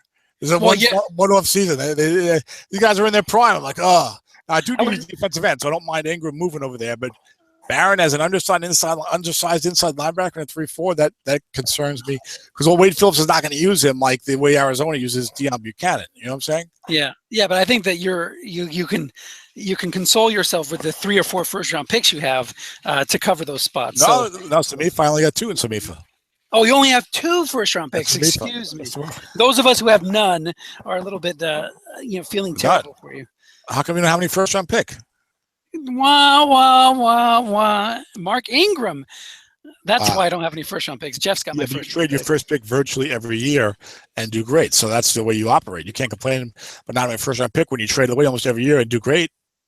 Mark Ingram better have a damn good card. That's all I got to say. Well, forget Mark Ingram. But yeah, in the past, it's trading your first round pick has never been a problem for you in the past. You just had a bad year this year, so it's a high pick. But you should keep trading. You'll probably trade away next year's first round pick. Or are you rebuilding now? We'll see. We don't want to get we'll see. Okay. Let's skip team. Ogletree, LaMarcus 44, Joyner as a 5 on the bench. How about that? That looks good. But I would say Mark Barron 50 for 3. Wow, that's wild. You got a starting corner 0, EJ Gaines, a backup safety 54, LaMarcus Joyner. Andrew was like a 7th round pick until me from the fall, got a 55. That was Nathan. Wow. Great job. TJ McDonald's got off the field problems, right, Dennis? Yes, but I think that 54 rating was a little bit higher than some of us thought. I thought he would be a 4, but regardless. So, well, we don't know if Wade is reconstructing any part of this secondary. I do know that Kayvon Webster's going to start at one corner. You and I both have him in different leagues, and we like him. Tremaine Johnson is a 5. Now, Tremaine Johnson was like a borderline 6 type of guy, wasn't he? Oh, yeah, and he got a big contract. He got a lot of talk. He's playing on the franchise tag this year for like $16 million. So, they're not going to sign him to a long-term contract, but he would be a good free agent target for for an NFL team if he continues to play well. Yeah, he had an 82 grade, so the 5 is right on the money for Mr. Johnson. Interesting. That's just some interesting stuff going on. And the Rams, they got, it's so weird to me that Denver would fire Wade Phillips. I know you can let the new coach pick his staff, but I mean, if he was interested in staying, what new head coach is like? Yeah, Wade Phillips, get him out of here. I don't want him. I'm the new coach of Denver. Yeah, this Denver defense isn't cutting it. Let's get rid of Wade Phillips. He's not any good. It's a strange one, but maybe they feel threatened by having a former head coach on the staff. Yeah, they do. But if you lose, you're not going to have. Look, if you lose, they're going to get rid of you. I don't care who's on the staff. You know what I'm saying? Right. So let me get Wade Phillips since he knows he might not be a coach anymore. Let me get Wade Phillips to run my defense, and I'll take my chances. But now is Vance Joseph a defensive coach though? I forget. Yes, he is. He was. That could be the thing. If you take over as a defensive coach, then why have this high profile DC under you? But the Rams defense will be in for a makeover, and that's gonna. There's one thing impact all your guys on the Rams defense on your strat teams. Yeah, and there's 4 guys on the bench of the Rams that are rated. Most teams don't have that kind of depth, especially if you're a poor team. But they've got a couple of tackles, a couple of one end, or 2. A guy who can go both ways, and then LaMarcus Joyner. So nice job by the Rams. That's gonna come in very handy when Jared Goff is throwing passes into the dirt in your replay. Hey, haven't you heard the latest trope? He looks great in the offseason. He's finally getting it. The lights come on, blah, blah, blah. Moving on. That's Paxton Lynch. Oh, yeah, that's right. Sorry. Although he's got a good offensive coach now. That's a guy who helped Kirk Cousins somewhat, so we'll see. Along with Jay Gruden. I forget, McVay? Is it the guy in John McVay. In L.A.? 30-year-old coach, blah, blah, blah. Yeah. All right. We'll get plenty of looks at him on Hard Knocks or whatever that Amazon series is. Oh. No, the Amazon series was covered last season. Oh, that's right. Tampa Bay is the Hard Knocks team this year. Sorry. I stand corrected. All right. Minnesota offensive line had a lot of problems, and you can see it here. Alex Boone got a 4.7, though. I would not have guessed that. Joe Berger gets a center, 5.7, guard, 4.7. The rest of this group is pretty terrible. To be honest, if you had TJ Clemmings, you'd probably be happy with a 4.3. That shows you how bad of a player he is. Adrian Peterson does have a card. Halfback 0-0. Okay. Nothing to see here, but a train wreck. Going to the Minnesota defense, Dennis, I'm upset. I don't like to spend too much time complaining. I don't really like to complain about grades for my players because I like the job Strat does. And I don't want to be that guy. Oh, how come all my guys are on 6s? But Daniil Hunter, he's a backup defensive end, so he's going to get a 0. I understand that. But the guy had how many sacks did he have? Did he have 12 and a half sacks? He had 13 sacks. And he's a backup, so he's not even playing all the time. And he gets a 0-12-1. How's he going to get 13 sacks? Crazy. I see 13 sacks as a 0-12-1 off the bench. Shouldn't he be better than that? But you know what? But that's a starting rating. If he was a starter. Okay, so here's the problem. You tell me when I can talk because I want to explain what happened. All right, I'll finish complaining first. It's a starting rating because someone told me once that for the defensive lineman, your sack rating, your pass rush rating in Strat is equal to your NFL sack total. And for the linebackers, your pass rush rating tends to be, maybe not always, tends to be double your, it sounds like a Kirk Klein thing, but tends to be double your sacks, okay?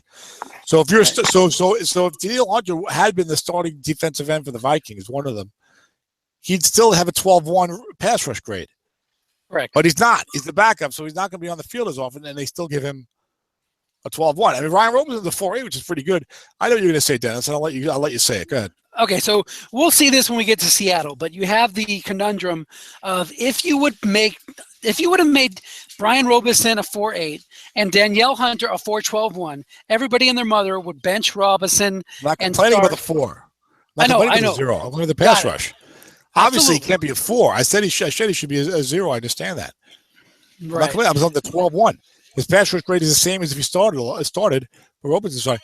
Well, what I thought you were going to say is if they made him a 0.12.6, people would play him over Robinson. Yes, and that is even now, I think you might look at he's an end. You could bench Shamar Stephen if you're in a replay league. You're in a stock team. Oh, I'm sorry. That's the. I'm sorry. I was looking at I thought they were playing the 3-4. You're right. He's a tackle. So yeah, you can't really bench Griffin. But even with Robinson, I think there's opportunities there. If you always want that asterisk to be in play, that you might play. Because think about it, in the stock leagues, the defensive end rating doesn't have as much impact as in draft leagues. So in stock leagues, you're probably going to bench Robinson and play Hunter. And draft leagues, maybe not, because you have those big hits on the edges where it's defensive end 0 or 11 plus 47. Yeah. Right, exactly. Well, that's a good point. And if they jacked Hunter's pass rush up anymore, he would definitely start all the time. So I don't know. I just know that he came up the bench and was an animal, and only gets a 0. He gets a 12-1. I don't mind the 0, but I was hoping for more. But I'm what are they gonna do? Now this year he's gonna start. Brian Robinson even conceded the position, hey, this guy's playing great. I don't mind coming off the bench. So and he's a lot of people are eyeing him. We talked about it a lot in the fall, end of the spring, as an emerging dominant defensive player. So we'll see what happens. Yeah, and good news for Hunter owners. Good news, everyone. The guy's only 22, so lots of years ahead of him. Don't worry about it. Don't worry about this year's rating. So plenty of time to tear his ACL. And I have him on my on one of my teams, one of my spring teams. I think Samsa says yes, because I think Samsa has him because I've got 2 top 6 picks for that spring league. If I get Joey Bosa, I'm like, boy, Joey Bosa, Daniel Hunter on the opposite ends, that'd be nice. It still is nice. It's gonna be really nice. Yeah, well, I'm thinking long term. So I'm going to play him in some. I don't care. I'll get some scrub 4-3 to play also.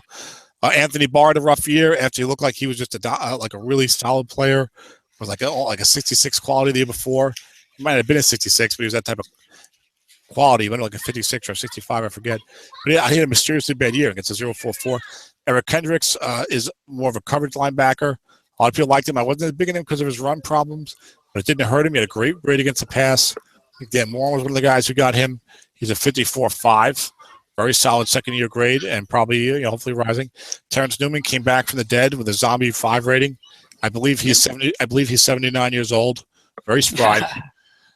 But his PFF ratings were great. And this will be a good battle royale secondary draft. The Minnesota Vikings group. You got corner 5'6", safety 4'6". And Harrison Smith is a free safety. He's a 66. See, now this is interesting. There where there's not a PFF correlation.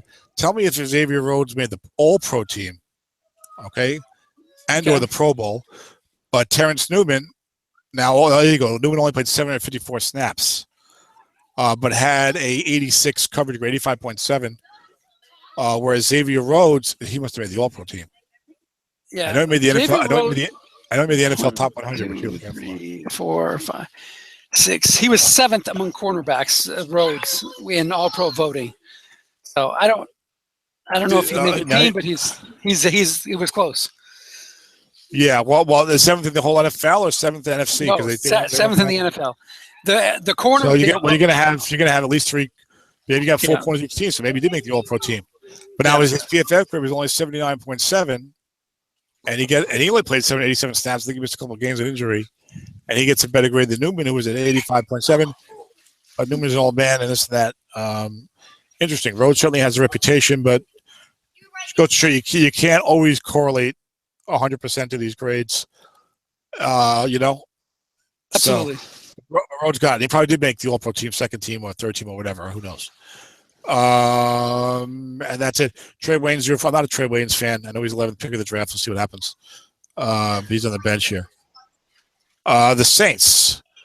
Zach Strief is a 5.7 almost every year. I think they gave him extra money to stay around. Now, who's the guy? You were ripping somebody. I'm sorry. You were trading with somebody.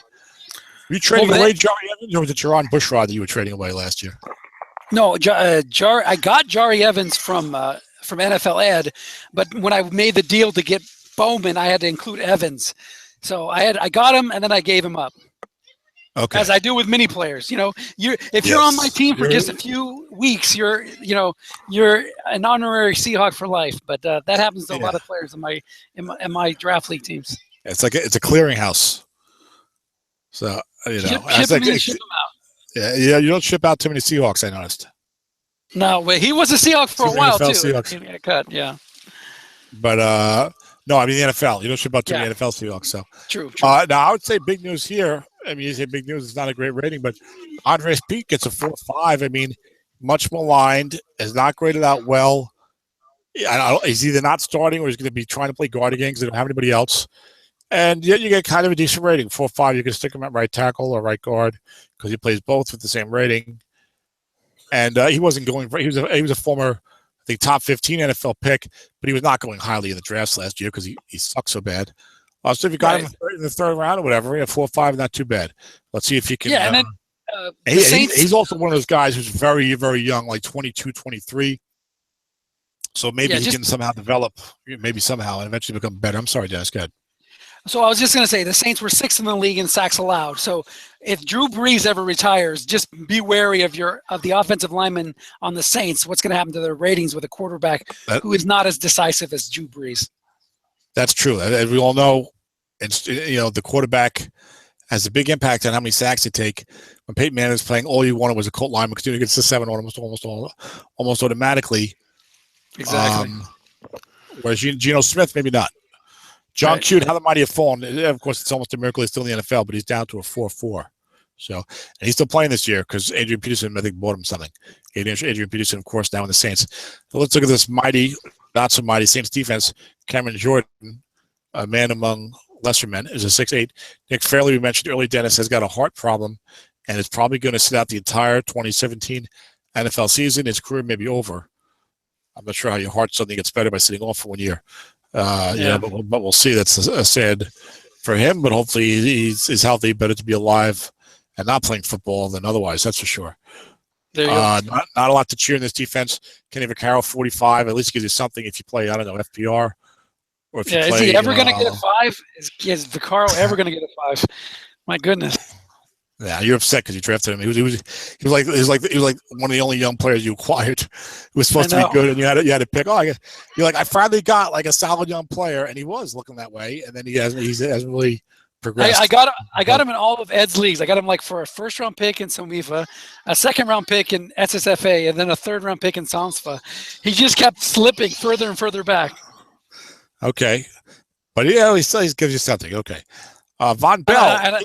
And I'm wait before you leave. I'm definitely drafting Ken Crawley in every league I can, just to have somebody with close to my last name and on my team. Bump. But Von Bell, he might have been an NFL 2nd-round pick. I see he's a backup 0.5, which is unusual, and I think he might be slated to start for them at safety. This is like the who's that Green Bay guy I was hyping up? This is the Jason Spriggs hype train. That will also probably go off the rails as I look down here. Yes, he's backing up Marcus Williams. So what can you do? I get too excited about the young players, Dennis. Nothing wrong with that. One day, Vaughn. Good luck. Hang in there. I guess you bring him in near the goal line, except in Somifa, because you can't swap out your safety because of that crazy rule that we put in last year. The New York Football Giants, Will Ties 0. Bobby Hart 4. Now Eli Manning does a good job not getting sacked either. Must run in the family. Yep. Well, I think they saw what happened to Archie. They said, you know what? We're not going to go through that because Archie was getting pummeled on those Saints teams in the 70s. Get rid of it. But, I mean, like most of these guys are pretty bad football players, and they have useful ratings. John Jerry is pretty much kind of a bum, 0.7. Bobby Hart. The rest of Weston Richburg had a great rookie year, not great that well since then. Justin Pugh, I think, has been good. I don't know why people seem to keep trading him in every league. Maybe because they keep moving around the offensive line. And Eric Flowers, Dennis, much maligned. That's another guy. Yeah. Well, it's a much maligned. He's still much maligned. He's much maligned. He's considered kind of a scrub.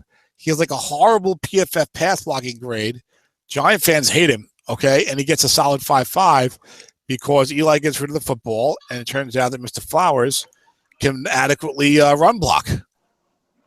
Yeah, and he's getting the benefit of being a first-round pick on a team that doesn't give up a lot of sacks.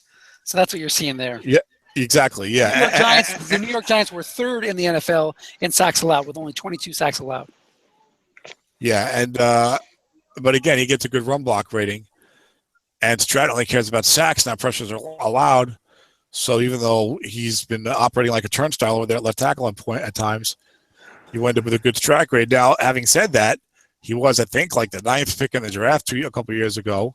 Right. And his run blocking is coming along. So he's still a young guy. So maybe by the time he's 27, 28, he'll really, really be a really good left tackle, or at least a really solid right tackle. They've moved him over. You're not going to. Why trade him now? Well, if you think he sucks, maybe. But I don't know. Interesting. So. And we all know that Hal's favorite team is the Giants. So he's going to boost up those Giants whenever he gets a chance, right? Yeah. Yes. That's why. That's our Will Ty and Chandra. Hal's favorite team is the Giants. I'm sorry. They're doing my clan. Okay. No, Hal Richard. Yeah, the Giant defense. Dennis creating controversy. People go, I knew it. I knew that this team. I knew that this is this Strat's favorite team. How come they like whatever team it is? Well, he can't like the Jets, right? They're horrible. So it's got to be a New York team. Why can't Hal like the Jets? Hal's right because Hal's a Long Island guy. Jeff fans, Long Island guys are more Jeff fans because the Jets played in Queens and practiced in Hofstra for many years, for decades, I think. Anyway. All right. But defensive line, Jason Pierre-Paul for the Giants. 5'3", Snacks Harrison, 6'3". Unfortunately, if you had him as a 3-point nose tackle, now he's a 5'3", which is still good. You're going to have to mute somebody. I hear some noise in the background. I'm going to have a new viewer. I bet it's Michael Reeves. No, that's Jody. Mute Jody. Reeves is already muted. All right. He's a newbie, so I'll give him some credit. Hold on. And how do we do this? You just have to click on his little arrow there and say mute. Yeah, I got to do it. I'll do it. I got to do a drag. There you go. Did I get it? Yep. I don't think so. I don't hear the noise anymore. So we're good. I don't see the mute icon like usual. I try the control panel. There we go.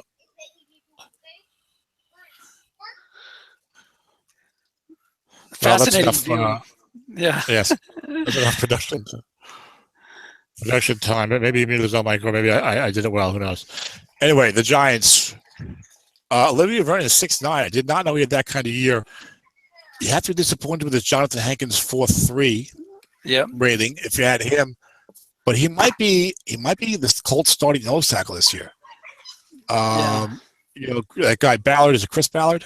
Yeah, then the new GM of the Colts. Right. Yes. After they finally get rid of that guy that was being paid by the Texans and Titans and Jaguars. Right. To be the Colts GM. Correct. I think is what he was doing. I'm probably wrong. He's probably the 3-4 end. I think you click on defense. I hate to make you click on defense. Offense, skill position bias. Of course, it's a rotisserie website. So, they got Hankins scheduled as a nose tackle. I shouldn't have said that out loud. That it's not I can trade for him cheaply. Which is that's the whole point of the show. David Perry got into some legal trouble, I believe, so he's not starting anymore, and he wasn't that good to begin with. Yeah, and they signed Hankins, and he weighs like 330 pounds. So, the Giants, Devon Kennard, 45.3 gives you at least something as a linebacker, because the Giants have had awful linebackers seemingly since that guy Antonio Pierce left. He's like the only good one they've had pretty much since like Lawrence Taylor, it seems like. Right. Anyway, but look at this. Look at this secondary, Dennis. Beautiful.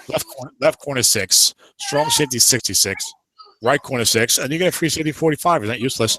Eli Apple, the high first round pick, is a 4 off the bench. Right. And Jenkins is getting all the love now. Cromartie's a little older. I'm not sure where Apple's going to go. Got to see it. We'll have to look at the. Did DST come back to the Giants, or is he gone? No, he is still there, I believe. He's still there, right? I think he's still there. So that might hurt Eli Apple's draft position. Then you get some angry tweeting from his mom, I think, who's a big social media person. She was very friendly with the commissioner until Something he said something or did something and she got mad. Wait, you need to insult his mom. We need some publicity. So go ahead, get into a Twitter war with Miss Apple and see if we can get some more views. I think I only have Apple.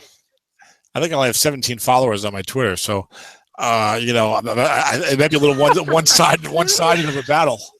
There you go.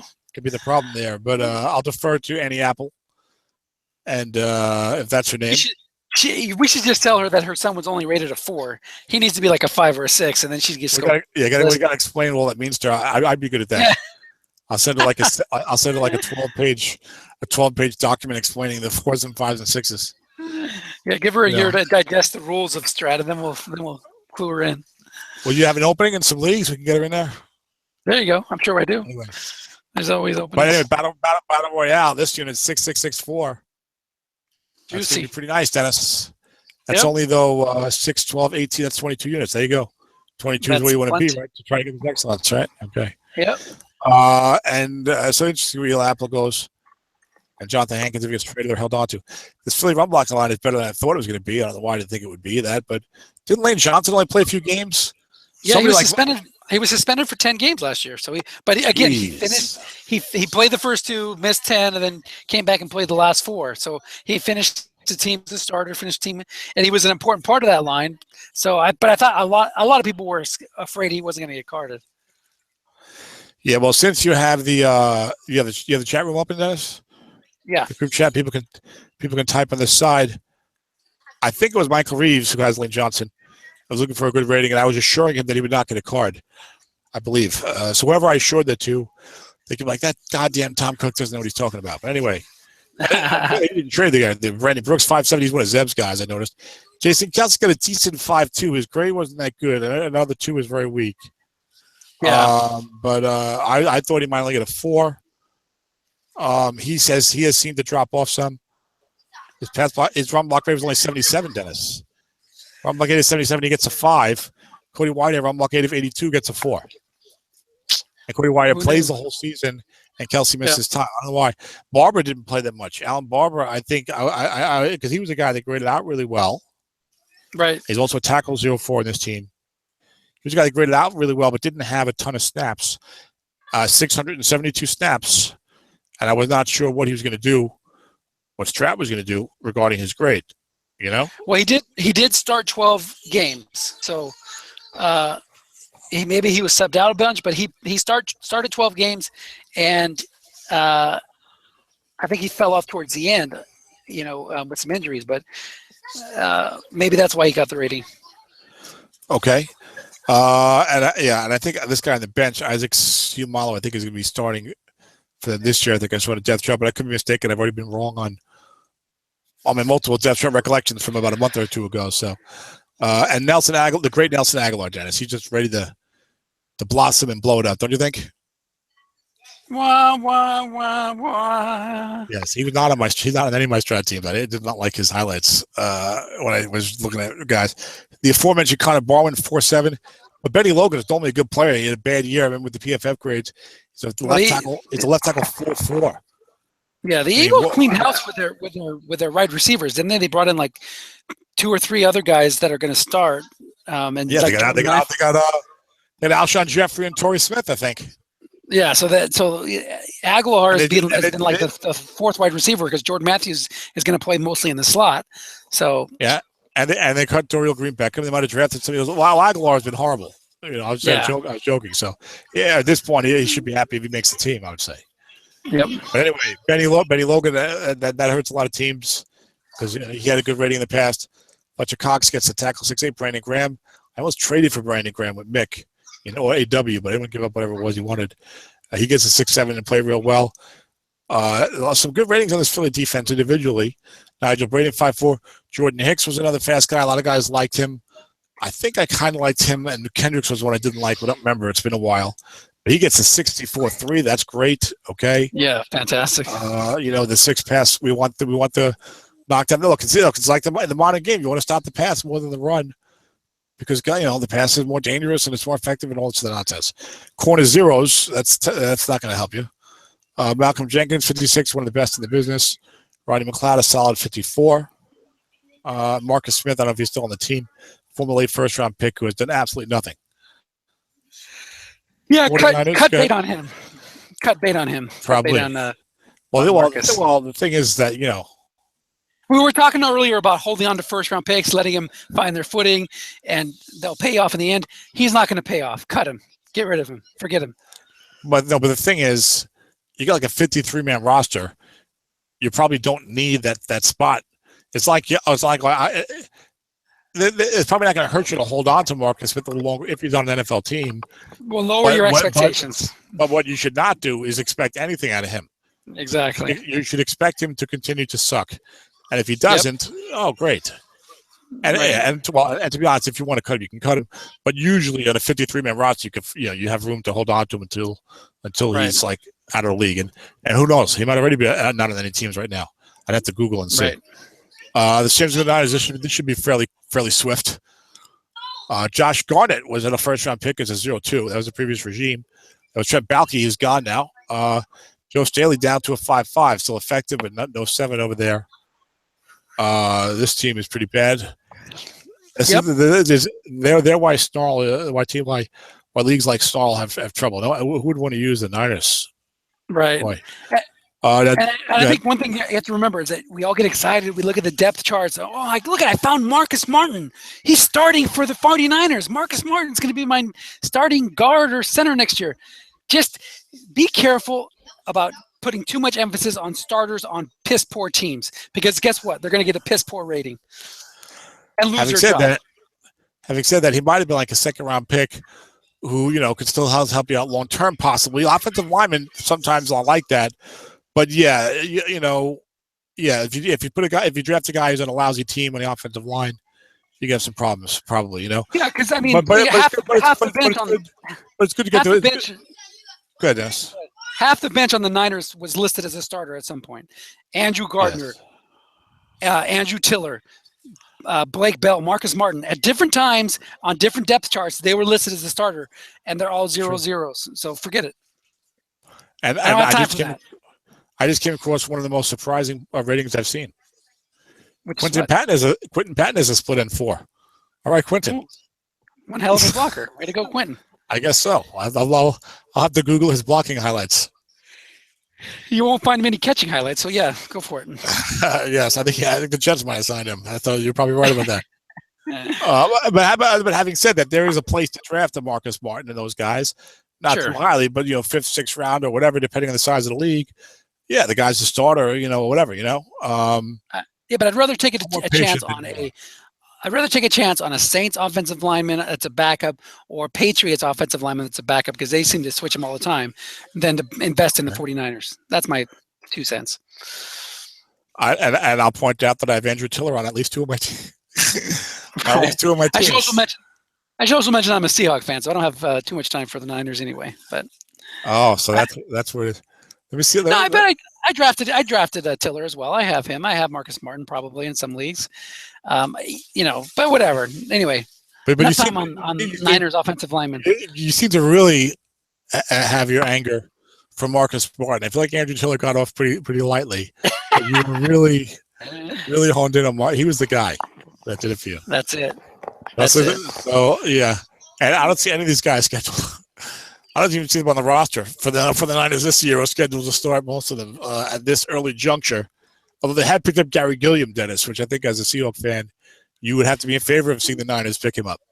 Absolutely. Turnstile Gilliam, absolutely. All right, let's look at the Niner defense, which has some ability, actually. Now, DeForest Buckner got a 4.7. I didn't think his rookie grade would be that good. He infamously played over 1,000 snaps because the Niners had no one else. So they said, let's completely exhaust our 21-year-old rookie, who's a top 10 pick. And they were asking him about that recently. He said, well, to be honest, I was out there on fumes a lot of the time. He wasn't like, killing the previous regime, but he was saying that 1,100 rookie snaps as a 3-4 defensive end for the first time in his life is a little high. Yeah. But they said that the new coordinator said no, that they're going to rotate people in and keep him fresh. But he was, I believe, a top 10 NFL pick, wasn't he, Dennis? Yes, he was. The number 9 overall or something like that. Look, you're a top 10 defense. You're a top 10 pick. You get a rookie 4.7. You're going to go pretty high in the draft. I mean, a 4.7 is not great. But, I mean, I mean, so he's probably go anywhere from, I don't know, like maybe 8 to 24. He's got a broad range. What do you think? Yeah, absolutely. I think he'll be up there. Gerald Hodges was one of my guys, Dennis. I drafted him 4th round in Autumn Wind a few years ago because he had good PFF grades before they became so well known. In limited snaps, 300 snaps, and I was maligning investing in Gerald Hodges that way because didn't do much the next year. But now I get a 45-8. Now he's expected to start somewhere. I forget where he signed, so at least he has something out of the guy. And you know what? 8 inside pass rush and 45 inside linebacker is not too bad. You could, it gives you some help, I guess. Absolutely. Tremaine Brock is a 5. That's a little bit of a surprise. Eric Reed's only a 44, so he's continued to regress or stagnate. Jimmy Ward's a 4. You got something out of him if you drafted him. He didn't go highly in most leagues despite being a first-round pick because he wasn't playing. Arik Armstead's had injury problems, 0-3. I was never that big in him because of injuries, but we'll see what happens. Hodges landed with the Bills, and he'll be starting for them next year. Gerald, okay. Just to let you know. He's one of those smaller, speedier linebackers, I believe. Jaquiski Tart, people liked him last year, was starting for them at one point, gets the backup safety 4-0. I think I read good things about Rashard Robinson at one point somewhere, but that's for another time because I could be wrong. My memory's not doing too well with some of these things. The Seahawks offensive line, this looks like, I think, about what you'd expect. Actually, how come they don't have all zeros here? Well, their running game went into the crapper last year. I think they were perennially a top 5, top 10 running team, and last year they were a bottom 10 running team. No, I think you misunderstood my question. I said, how come they don't have all zeros here? Oh, I'm sorry. I thought you said why they have so many zeros here. Strat's a little bit on the kind side, I guess, but Justin Britt actually graded out well at PFF. Yes, he did. So he got a justified 5.7. I'm actually surprised at the rating, the pass block ratings, to only see 1.3 on the line. I'm as their coach in the stock league, I'm really happy about that. It's going to be tough to run the ball, but what are you going to do? George Fant, who was absolutely awful last year, supposedly he's transformed his body and he'll be better next year. But him getting a 0.4 is actually a surprise. And Gilliam getting a 0.4 is another surprise. I actually think Effetti will be a decent player, and his 0.3 I wouldn't worry too much about. He was, learning as you go. Now you said that Fant transformed his body, but he is still George Fant, correct? Yes, he never played that could be the football problem in college until the last senior year. Yes, the Seahawks took a basketball player and put him at left tackle. Interesting idea. Yeah, I don't think it worked out that well. Although Tom Cable loves taking guys that play defensive tackle or basketball or lacrosse and transforming them into his starting left tackle. One of these days, they'll figure out that it's not going to work. Well, I don't blame him because he looks at what they're giving him in terms of the offensive linemen. It's these guys are horrible. I got to look somewhere else. So they finally, so I know they drafted a guy in the late second round this year as an interior lineman. Glowinski wasn't too terrible. Britt was okay. The tackle, they signed Luke Jokel. The tackle position seems worse. But Effetti's going to play tackle this year, right? He's moved to right tackle. And we'll see how long he'll last there. Okay, so next year they'll draft a left tackle just as the defense collapses. So okay. There's a light at the end of the tunnel. I think the Seahawks offensive line has a chance to be good. Exactly. So let's go on to their defense. Hold on, did you see? You just said I was making sure I hear this right. Okay, a chance to be better. A chance to be better. Excuse me. I think they will be better. No, seriously, they do have a chance to be good because you're investing. You're investing first, second, and third round picks. They can be good. They can be good this year. The offensive line. They have a chance. Yes, they have a chance to be good this year. Effetti was a first-round pick. Yes, he was. Polkchick or whatever they drafted him as a second-round pick. Second-round pick, yes. Yeah, Glowinski was a fourth-round pick. Plays well already. So there's a chance that they'll be good at some point. Yeah, to be honest, I think the Jets have a chance to get a home bye in the playoffs this year in the NFL. Hackenberg, looking good. Christian Hackenberg. Matt Forte, the fountain of youth. Yeah. Let's go on to the Seahawks defense. I'm going to have to leave after this because my boys are actually. I'll leave after Tampa Bay. Well, I'll finish the NFC. Okay, great. Seattle defense. Michael Bennett, 6'6". like to see more pass rush. Tony McDaniel, 5-0 surprise. I think I traded McDaniel very cheap with Northern Wind because like on Tampa Bay doing nothing and then came back. Unless it was Clinton McDonald, whatever the guy was, I forget. Cliff Averill. We'll get this. Yes, why don't you do the honors with Seattle? I'll save my breath for the teams that I prefer. So Cliff Averill got the classic bump because their backup, Frank Clark, got a 4.11. You can't have Clark have a better rating against the run than McDaniel. So McDaniel, even though he graded out poor on PFF against the run, he got boosted up to a 5 defensive end, which is great news for those of us who own him or who coach the Seahawks in the stock league. Frank Clark had 752 snaps. I think he actually had more snaps than the 2 Seattle starters, probably because Bennett got injured. Yeah, Bennett's at 675. Clark was at 83 against the run, which is a very solid number. And Averill's number was poor. I don't see it here, but I remember it was down maybe even in like the low 50s. But he has the pass rush and the reputation. It was 44. He had 925 snaps, so he did have more snaps. His run number was 44, and he gets a 5. Maybe he made the All-Pro team, or they did it because of Frank Clark. I don't know, but I'll check that. Or maybe Hal's favorite team is Seattle, Dennis. Yes, Cliff Averill was on the edge rushers list of the All-Pro team, so he's second team All-Pro. Okay, so there you go. That's going to give you a boost. I tell you what, if you got a rebuilding team, it might be a nice time to trade Cliff Averill. Yeah, but a lot of 5s and 6s. The Seahawks' only weak spot on their defense, besides left tackle, which is Tuba Rubin, he has a 4.2. But Cassius Marsh, who played quite a bit last year, the slated starter Mike Morgan is a 0-0-0 on the bench, and he was injured for much of the year. So the Seahawks are looking for a player there that can slot in as a starting left linebacker after Bruce Irvin left and signed with the Raiders. The rest of the team, the secondary, of course, is their strength. Bobby Wagner, he was a first-team All-Pro, 6'7". KJ Wright had a great year, graded out well on PFF, 5'6". Sherman's perennial 6. Chancellor was a 5'6", and Earl Thomas is 6'5". So even their starting corner, Deshaun Shedd, got a 4, and Lane got a 4, who might displace Shedd as he recovers from injury. So not too bad. And the first round pick, or the late, I think Jaron Reed was a late first or early second round pick, got a 4.1. He was hurt as well. Second round pick, high second round pick, as he traded out of the first round as usual. He could be somebody to keep an eye on. Wasn't Fetty the first round pick? I don't remember, but I know that I know what it is. They traded out of the first round, or traded back in the first round and picked Fetty, and then they traded up from another pick to move up in the second round to grab Jaron Reed. Okay, and Cam's only a 5 against the pass this year. Does that bother you? No, not at all. Of course it does. Okay.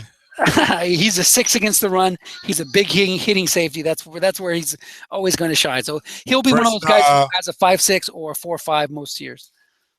When's the last time Seattle secondary was not the first secondary taken in Battle Royale? They got 21 points. Giants got 22. Yeah. Giants got 22. So, Tampa Bay Buccaneers. Cameron Brate listed as the back. Oh, he's listed as starting blocking back. Okay. Right. DeMar Dotson, 5'7", outplaying his grades, I think. Ali Marpet, 6'7". Ali Marpet was like a guy going like in the 30s in the fall drafts last year. Just like a rookie. Was he a 5'5" or like a 5'3" as a rookie? No, he was a 5'7" last year, or 5'5". He was a 5'5", and Scherf was a 5'7", and he was a 5'5". Yeah, and he's a 6'7" now, and graded out extremely highly. Joe Holy gets a 4, even though he's not going to get a run, and he's on one of my teams. So if you drafted Ali Marpet last year, you're feeling good about that. Cameron Brate is a 0. He's both the tight end blocking back that hurts, but he gets blocking back on the card, which helps. Yes. The defense is probably more where you want to look. And 5'6", 4 on the line. Ayers gets a 4.8, so he gives you something. Joe McCoy, 6'9", is excellent. William Golston has developed. He's like the William Hayes. He's like the William Hayes of the Buccaneers. There you go. And William Golston is not Vernon Golston. So don't get those two mixed up. Vernon Golston was a washout. So William Golston's the good one, the good Golston. Vernon Golston was, I believe, the 6th pick overall in the draft by the New York Football Jets, my team. And That's his major accomplishment. And as a human being, is getting drafted because he was terrible with the Jets, and they got rid of him after a short period of time. Yeah, the guys on the Around the NFL podcast came up with a stat called the Golston, which is where you play in the game, you get no tackles, no assisted tackles, and no sacks. That's what That's like hitting for the cycle. That's like pulling a Golston. Yes, except that the only thing wrong with that is that he played in the game. I think Jets got it on the bench most of the time.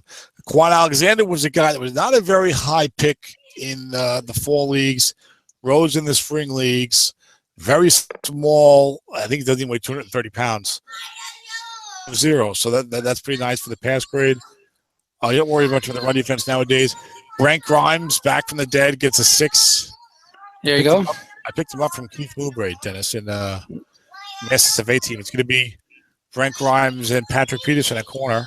Wow, nice. With Ricardo Allen and Aaron Jones at safety. Pretty sweet.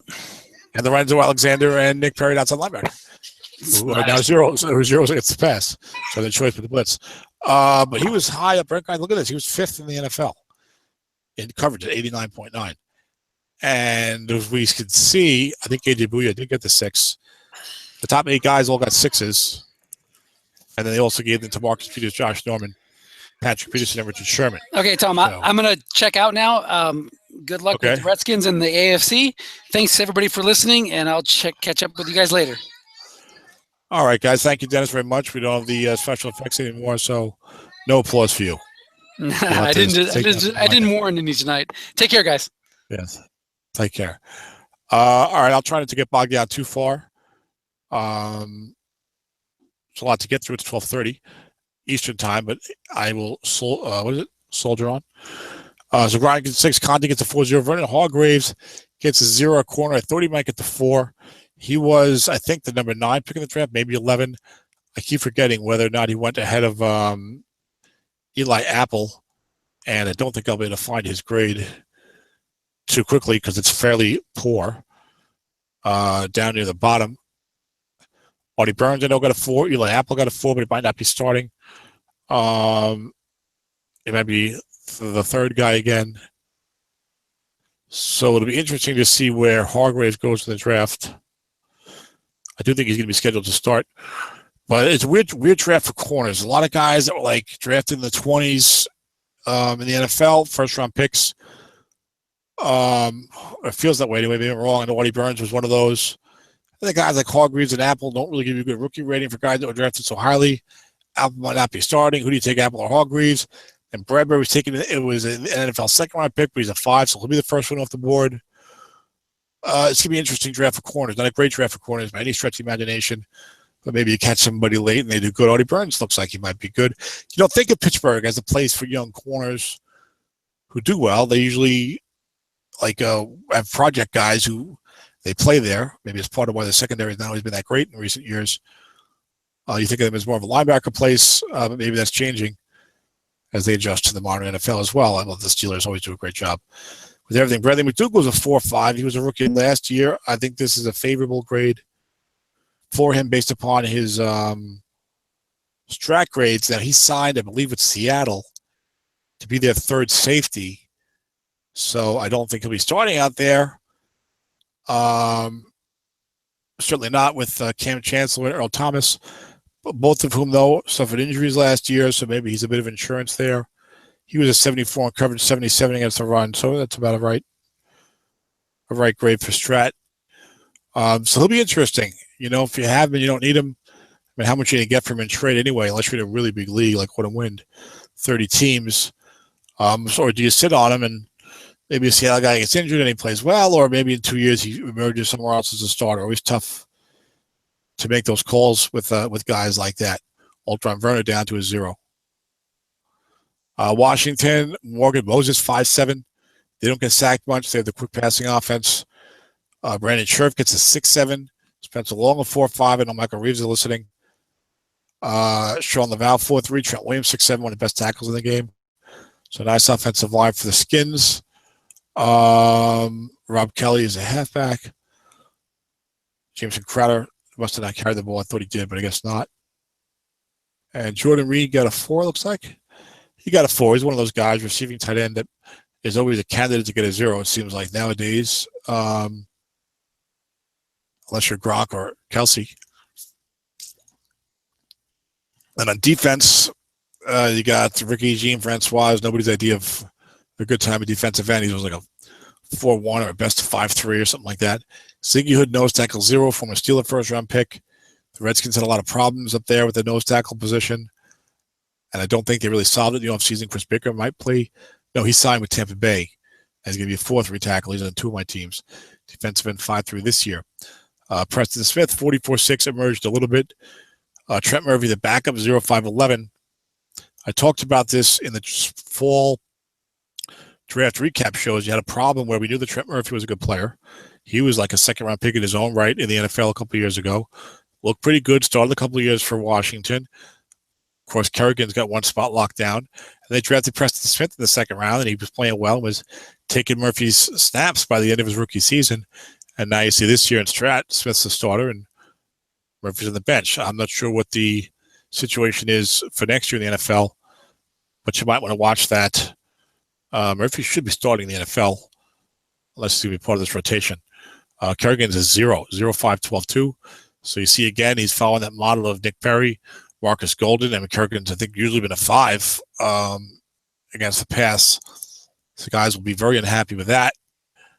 But they're giving you incentive to blitz these edge rushers, and we see on PFF, which is breaking down pass snaps and coverage snaps. I don't want to spend too much time looking at it, but we saw that guys like Beasley and Golden, and there's his Kerrigan, looking at 473 pass snaps, only 24 in coverage. So the guy's never in coverage. So Strat wants you blitzing him, and they're giving a nod to realism with that. And there's a lot more they could do with nods to realism, which I'd like to see. But I generally favor moving that direction. Maybe some of the draft leagues will have to alter some of their thinking. Who knows? Or these guys won't get drafted or something. I don't know. It might be a good time to make sure you have a left guard 7 with all these outside linebacker 12s running around.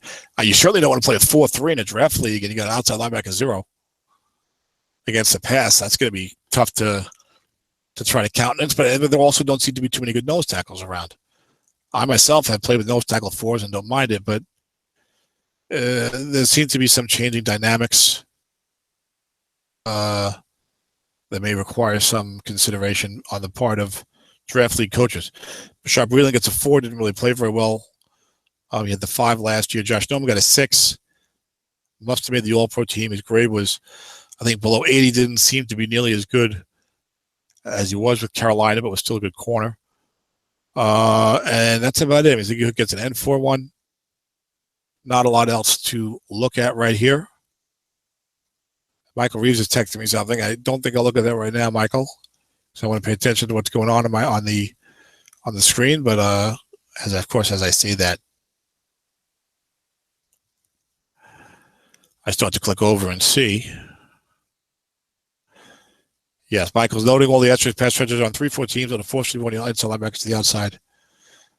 Not going to make much of a difference when you go 3-3-5, which is true. But look, these guys do blitz all the time. You know, I'm showing you the pass coverage and pass snaps in PFF, and if you watch the NFL, you know that. Look, that's what they want from these edge guys. 3-4 is to blitz. But in Strat, you know, the pass rush can be hit or miss. Got left guard 7s. You're trying to cover the halfback, you know, Le'Veon Bell or David Johnson or God knows who. Certainly, if you're advancing deep in the playoffs, you're going to encounter some good halfbacks. And now you get Ryan Kerrigan or Marcus Golden or whoever the guy is who's a 0, Nick Perry. And you suddenly feel like you're at a major disadvantage. Baltimore offensive line. Jimmy Zutta down to a 4-4 older player. Marshall Yanda, one of the best players in the game. 6'7" guard, 5'7" tackle. So I'm sure he'll line up that tackle for some teams who could use that. Ronnie Stanley, surprising rating. Only a 4.5. I thought a 4.7 or a 0.7 would be more likely, but he gets the 4.5. I don't know what this is going to do to his draft stock. Well, yes, I do. I think it'll hurt his draft stock. I think he was the first tackle taken off the board, but that's because there were some off the field concerns with Larry Tunzel with the release of that marijuana bong smoking video like an hour before the draft, or not even. So Stanley may not have been the first one off the board then. But, so we'll see. But Stanley might be one of those future 7 guys and very much worth someone getting. Maybe that 15 to 18 range. I mean, if I like players, I'll take them wherever. I'm not going to say he's only 4 or 5, or I can't take him 11th or whatever. But it's going to be an interesting draft. I've already done a lot of work on it. Defensive side of the football, Timmy Jernigan is a 5.5. Brandon Williams down to a 5.1. Lawrence Guy, I was going to pick up in a couple leagues, and I didn't. Now he's a 5.1. And there's an error here. Because you see this is a 3-4 team. It says Lawrence Guy right tackle. It must mean right end. Because you don't have left end, nose tackle, right tackle, and a 3-4 in Strat. I think signed elsewhere, I forget. I think they might have drafted someone going into the starting lineup, I forget. But C.J. Mosley, 66-0. I know Luke Kuechly's a 66. I don't think we've seen another. Bobby Wagner's a 66. So that's awesome. Mosley had the good rookie grade, was going top 5 or 6 his rookie year, then seemed to drop off, and now you get this back, which is nice. Terrell Suggs, not the same player he once was. He also gets, here's now the asterisk, 0-5-10. Get a blitz Terrell Suggs. You're not going to put him in coverage. Strat doesn't want that. So how are we going to value our outside linebackers now as Strat-O-Matic GMs when we see this? It'll be very interesting. In autumn wind especially, because they do double counting in autumn wind. And nobody wants, if you're trying to compete, nobody wants an outside linebacker 0 weighing down your pass defense. And not to mention, the in-game problems of running around with a linebacker 0 in a flat pass era. Tavon Young, I think, had a real good rookie year, but I think he got hurt seriously. But I could be wrong. Eric Weddle, safety 6'6", was a great pickup. Jimmy Smith, former first-round pick, down to a 4. The Darius Webb, 55, playing pretty well. And the Ravens need to step it up. We always give them all the props for always having all these good players and, the Super Bowl title they won a few years ago and stuff like that. But like 4 or 5 years ago, we were just dying to draft Ravens. If a guy was drafted by the Ravens, we wanted him. And it hasn't really reemerged that way. I mean, there's still some of them, Brandon Williams, but maybe they're getting back to that. Maybe they're going to get back to that level because there is a lot of talent here. I mean, if you look at it, Yanda's all world. Ronnie Stanley's got talent. Wagner's holding his own. They have tended to do a good job developing interior line, so maybe that can be shored up. Williams is good. Mosley's good. Suggs getting older. Young was good if he's not hurt. So I don't know. We'll see what happens with the Ravens in the NFL. Buffalo Bills. Charles Clay gets a 6. Tight end of the league, but he must be a good run blocker. The Bills had a great run game in the NFL last year. People don't realize if you look at the stats just how well they did. Jordan Mills is kind of a scrub, so the 0-2 is acceptable. John Miller 4-0 has to be very disappointing. I think he was going late 3rd, 4th, 5th round in the spring leagues as a starting guard for Buffalo. They ran the ball well. He got an 80 run block. I wonder if this is a mistake. This guy played over 1,000 snaps, had an 80 run block, and gets a 4 on one of the best running teams in the league. And then he's a 0 pass block with only, when they got 2-0-4-5. I don't know how many times Tyrod Taylor was sacked, where the Buffalo passing game was sacked. I know they were known for running the ball. Let's take a look and try and find it.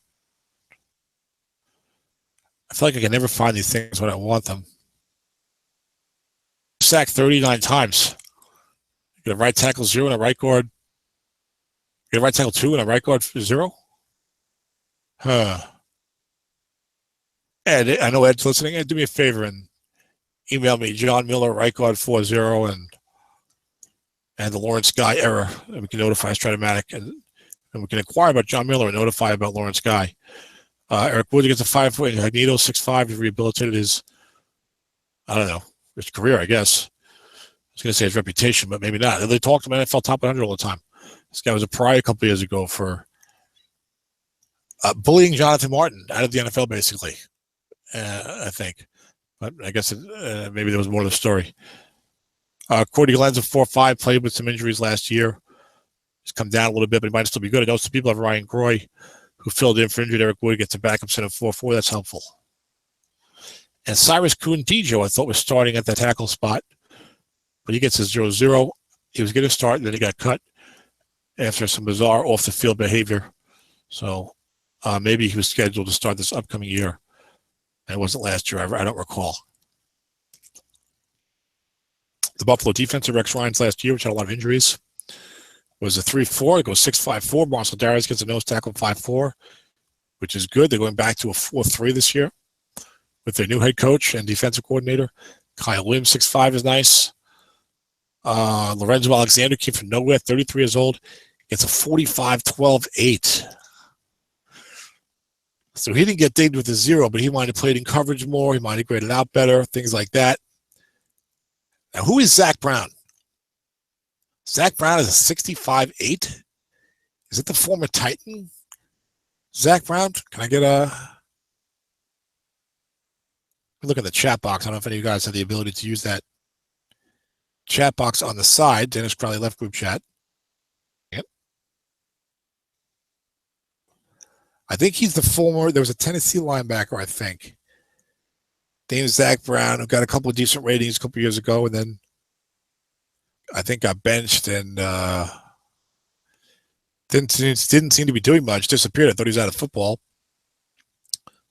And of course, I click on the AFC South because I'm talking about Tennessee instead of clicking on the AFC East. So we go back to the East.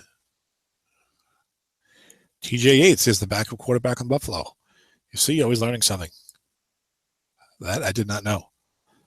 And he's not even listed on the team this year. He might have signed someplace else. I mean, I got to know who this guy is. I got to know if it's the same Zach Brown from Tennessee all those years ago, or if it's a young player. So I'm gonna bring the show to a slow crawl here for a couple of minutes while I investigate Zach Brown on everyone's behalf because he has a tremendous rating. I like to use ESPN for the team-by-team stats. I see he had 4 sacks. He gets an 8 pass rush for a linebacker. 27 years old. Yeah, this is the former Tennessee Titan. And now he's been signed by Washington. Probably play inside linebacker because they have a lot of guys on the outside, as we just mentioned.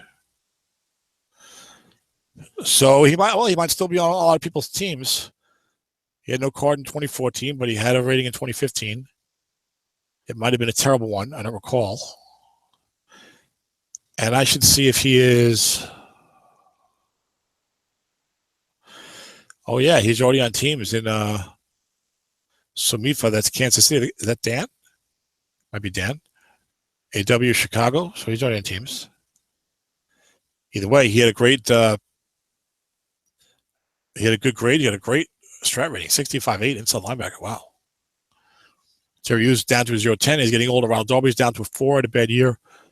Got to hope he bounces back. If you invested a high pick in him last year, Shaq Lawson does have a card, 0-6.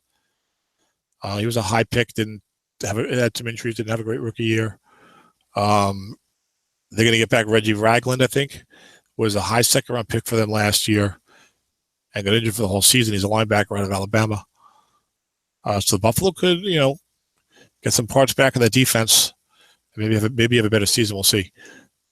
Cincinnati, Tyler Kroft is listed as a starting tight end. Interesting. Eifert was hurt most of the year. He still gets a 5. Cedric Ogbuehi was the Bengals' first-round pick 2 years ago. Was not going highly in drafts in the spring or fall, especially the spring. And you can see why. He's a 0-0. Kevin Sattler is a 6'7" now in Cleveland. Russell Bodie never grades out that well, and is a 4.2. He had a good rookie grade, I remember, and I thought he was getting overdrafted. Andrew Whitworth, a 5'7". I think he's usually a 6'7", but I haven't paid attention to him the last couple of years. He's signed elsewhere. I want to say with the Rams, but I could be wrong about that. On the defense, and Jake Fisher was a guy that people are drafting last year, 0-0. I'm not sure who's going to start. Fisher will probably start with Whitworth signing elsewhere. Carlos Dunlap is down to a 4. Geno Atkins reclaims his 6, of course. A year further removed from injury. Vontaze Perfect, 56-4. Been one of the better linebackers in Strat in recent years. Vinny Ray, 55-0, kind of out of nowhere. Pac-Man Jones still a 5. This could be the last hurrah, finally. Sean Williams, first-year starter, gets a 45. Drake Kirkpatrick gets a 4. Darquez Denard gets a Carbonus as a 0. Josh Shaw gets a corner 4, played well. The Bengals draft these corners high, and they don't play them forever. And then they don't play that well when they do it, because that's why they want to play them forever. But Drake Kirkpatrick and Darquez Denard are 2 recent examples of that. The Cleveland Browns, who I think will be a much better team this year. They could be much worse. But they made so many moves that were good moves. They weren't signing older guys. They weren't overpaying people. They were signing offensive linemen in their prime. Short-term contract for Kenny Britt. Drafted good players. Calvin Pryor traded short cheaply.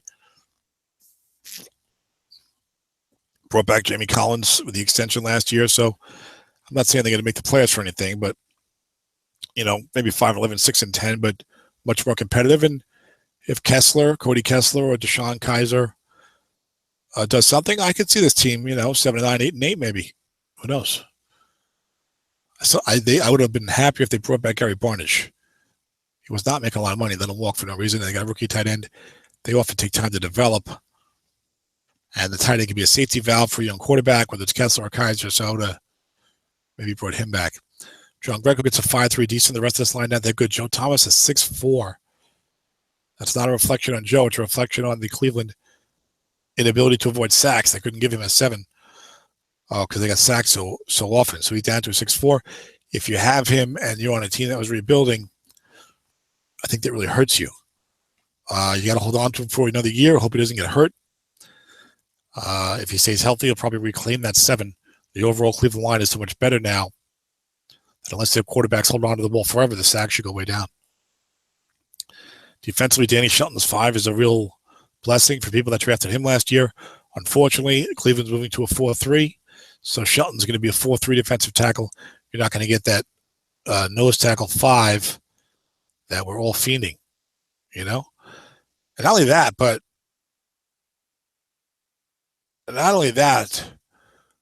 with all these outside linebacker zeros with the pass rush, in Strat, you're probably going to want to play a 3-4 even more.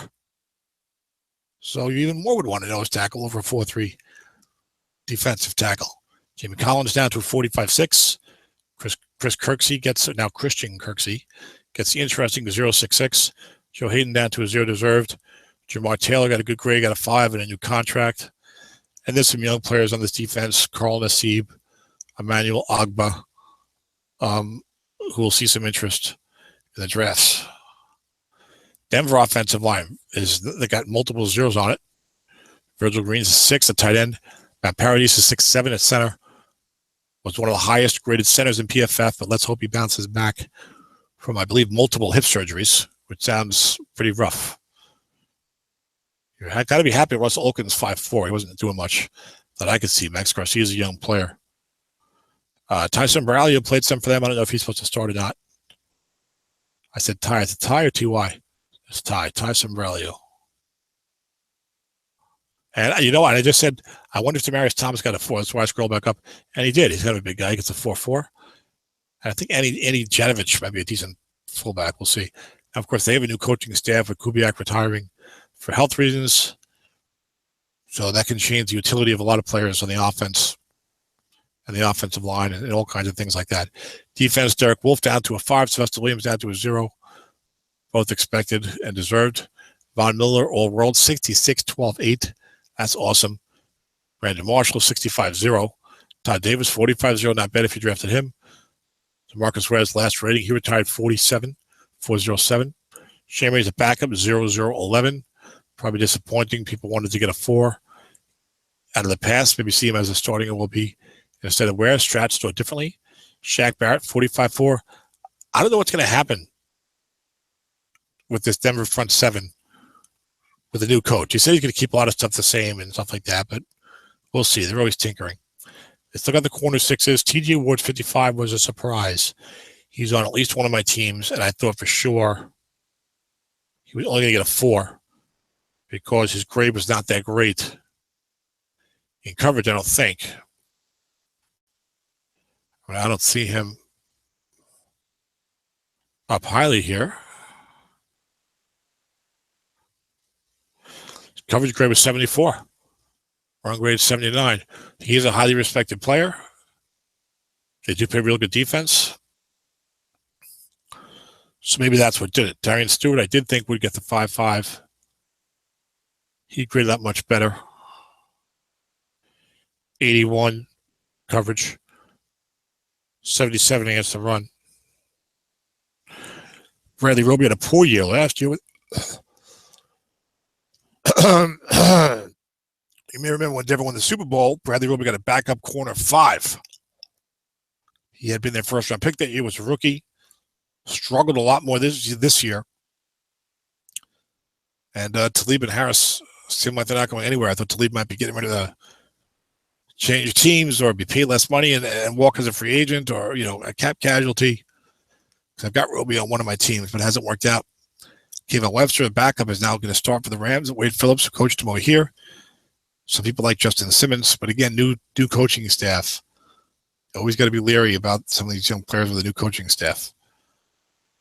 Guys who are not big stars or whatever. And even then, what position they're going to play, how they're going to be used, stuff like that. Houston, Jeff Allen's down to a 0.5. They signed him. Hoped he would show up a guard spot. Didn't do too well. Maybe he was hanging around with Xavier Suafilo too often. That's the guy that the Texans took over Derek Carr, one spot in the draft. And he's been a pretty lousy guard in PFF. And in Strat, Dwayne Brown still holding his own as a 5.7. DeAndre Hopkins gets the 4 receiver block. Greg Mans gets a 4.7. I thought he'd get a 5 run blocking. He had a good center grade. Even though he got the job because of injury, he played the whole season and played well. On the defense, Jadeveon Clowney's a 6.6 at right end. And then outside linebacker is 0.66. Which I don't think helps you a whole lot. You probably wish you had more pass rush out of him, but you'll take the 6 certainly. Brian Cushing gets a 5 in pass coverage. I didn't see that coming. 5'11". At this point, you're happy not to get the 0 on the outside. Vince Wilfork down to probably a generous 4. Bernardrick McKinney, who I liked a lot last year, was going highly. He's on one of my teams. Got a 55-0, which is solid. John Simon, underrated linebacker, 45.7. Now with the Colts, Jonathan Joseph down to a 5. A.J. Bouye gets the 6. Quentin Debs, 55. Andre Hal, 44. A lot of good ratings on this Texans defense. Texan backup, cornerback 5. That is huge. If you had Kareem Jackson, or if you traded him, I know I traded him away in one of my leagues, you were a little worried about the situation here. And look at that. You get a backup corner 5. Very nice. I'm going to miss some of these things. I'm not going to catch everything. So I am only human, despite my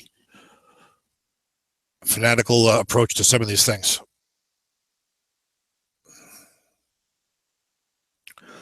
Moving on to the Colts. Pass blocking 3.2755. Weak on the right side, otherwise okay. That's kind of how I read them in the NFL. Well, I'm looking at the same PFF grades that Strat's looking at. Anthony Costanzo's 6 run grade surprised me. 6.5. It doesn't mean it's not earned. Like I said, the guy's not on my team. I haven't always followed him properly. Ryan Kelly was the 18th pick in the draft, sent him 4.7. I talked about Cody Whitehair and the Bears. I thought Whitehair was going to be a 5.5 or a 5.7, and that he was going to be the first center to go. But I think it'll have to be Kelly, right? He's got a better grade. Sorry, he's got a better rating in Strat. Personally, I'd be happy with either one of them if I needed a center. I think those are 2 real good centers. Maybe if you're drafting from 16 and later, probably preferably 16 to 32 or something. If you need a center, grab one of those guys and, don't worry about the position for about 9 or 10 years. And I think the grades will improve almost certainly. Joe Haig, I think, is a rookie. I think he's in the draft. I think he's also going to start. I forget at what position. The Colts defense, of course, not very good. Eric Walden, 44-12-4. That's helpful if you like the blitz. Robert Mathis's last rating is a 0.47, not very good. Mike Adams, strong 56. Clayton Keathers, interesting 46. I liked him, but couldn't get him. I'm not sure he's starting. I think they signed somebody. They signed a lot of guys because they have the new GM, and then and he focused. Excuse me, guys. The new GM focused on the defensive side of the football with the Colts in free agency and even in the draft. Because he figures, luck will give me enough offense. I need some defense.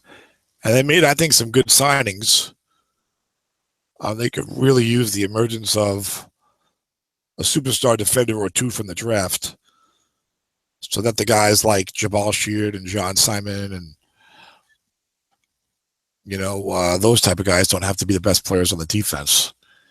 They're much better, as a second level type of guy. Jacksonville Jaguars, they're under new leadership with Tom Coughlin and Doug Marrone, I think, is the new head coach. Mercedes Lewis was always a really good blocking tight end down to a 0. He may have retired, or if not, he's not going to help you in Strat anyway. Brandon Linder graded out real well, center 5.7. AJ Cann 0.4. A little disappointing, I guess, if you drafted him last year. Patrick Omame 4.7. Intriguing. Hal Robinson didn't do much this year after the great year the season before. Not a lot there on this offensive line to get excited about, that's for sure. On defense, Yannick Ngoka, whatever, I do not know how to pronounce his name. He'll be in the draft, but again, they have a new coaching staff. So young players, new coaching staff, try and keep an eye on what their base defense is going to be. And did they, and who they drafted in the first, second, third round? They're going to have more of an allegiance to the guys that they drafted as opposed to the holdovers, right? They like these guys. They don't know about the other guys as much. Paul Postlesny, middle linebacker, 6'5", I saw he graded out well. I didn't know it was that well. And if you had Telvin Smith, he's been a fast linebacker for years. Guys have liked him, wondering what's going on. 56.3, excellent grade. Jalen Ramsey, rookie 5. He'll be a top 5-6 pick probably. Principal Kamara down to a 4. Jonathan Cyprian, 46 safety. So a few things going on here in the Jacksonville defense to be happy about. Dante Fowler, defensive end 0.5, who was a very high NFL draft pick the year before, but missed his rookie season with injury and played some this year. Didn't do that great, but this is kind of his rookie year. Let's see what he does next year. I wouldn't draft a guy like that too highly, but you're going to draft him somewhere because of his pedigree. Aaron Colvin gets a backup corner 4, which helps one of my teams want to win. Kansas City, Travis Kelce gets a 6. Run blocking to go with his presumably great receiving card. And then on the offensive line, got good pass blocking, 7.5554. Laurent Tavarni Tardis was in drafts last year, was a 4.5. Mitchell Schwartz's best rating in several years, 4.7. Mitch Morse, 4.5, nothing to get too excited about. Eric Fisher, 5.4, left tackle. Ideally, in a draft league, you play him at right tackle. You like a little better than that. And there was something I wanted to look at, I think, on Kansas City. But I can't remember what it was. Tyreek Hill playing halfback. Yes, he does play halfback, of course. You see it here. He will have a rushing card. Probably a damn good one. Defense, Dontari Pope played very poorly and dropped off to a nose tackle 4.2. And now has been signed by the Saints. And I believe they play a 4.3. So he's gone from an elite strat defender to, I don't know, pretty good player. Is he going to be a defensive tackle 6 or 5 for the Saints? We'll see. Chris Jones was, I think, Kansas City's second-round pick in the NFL draft last year and had a very good rookie year, graded up very well. Everyone was talking about him. Probably generated some good pressures, but not enough sacks. He's a 5.2. It'll be interesting to see where he goes in leagues. Double counting league, he's more valuable, but I think probably that 20 to 30 range, 20 to 32 range. People not excited by the low pass rush number, but, he's a good player. Let's see if he gets more pass rush in the future. Justin Houston, I didn't know if he would get carded. He did. 45-7. Derek Johnson, excellent 65-4. For Meek Wilson was a guy that I liked as a sleeper, but I didn't get him. And now he's a 54-0, so I'm annoyed that I didn't get him. D Ford is a 40-12-1. I maligned him, I think, in last year's drafts, and now he can malign me, or if you drafted him, you can malign me because he's progressing nicely. Tembali down to a 0-7 backup. That's going to hurt anyone who was relying upon a good rating from him. Marcus Peters, I think, will be a perennial 6, kind of the next Patrick Peters that way. Eric Berry, of course, 66. Steven Nelson was a rookie, played okay. He's a 4. Rookie corner 4 will get drafted somewhere. Depending on the league, certainly the top 3 rounds of vote and win, where the talent is scarcer because they have 30 teams. Ron Parker, solid 554. I think he's about 30 years old. They get a good rating last year too. Move on to Miami. I thought Juwan James might get a better run block rating. He's on one or two of my teams, but he's only at 45. I think his run block number I thought was like 79. Maybe that only gets you a 4. Maybe it's looking like it need to be in the low 80s.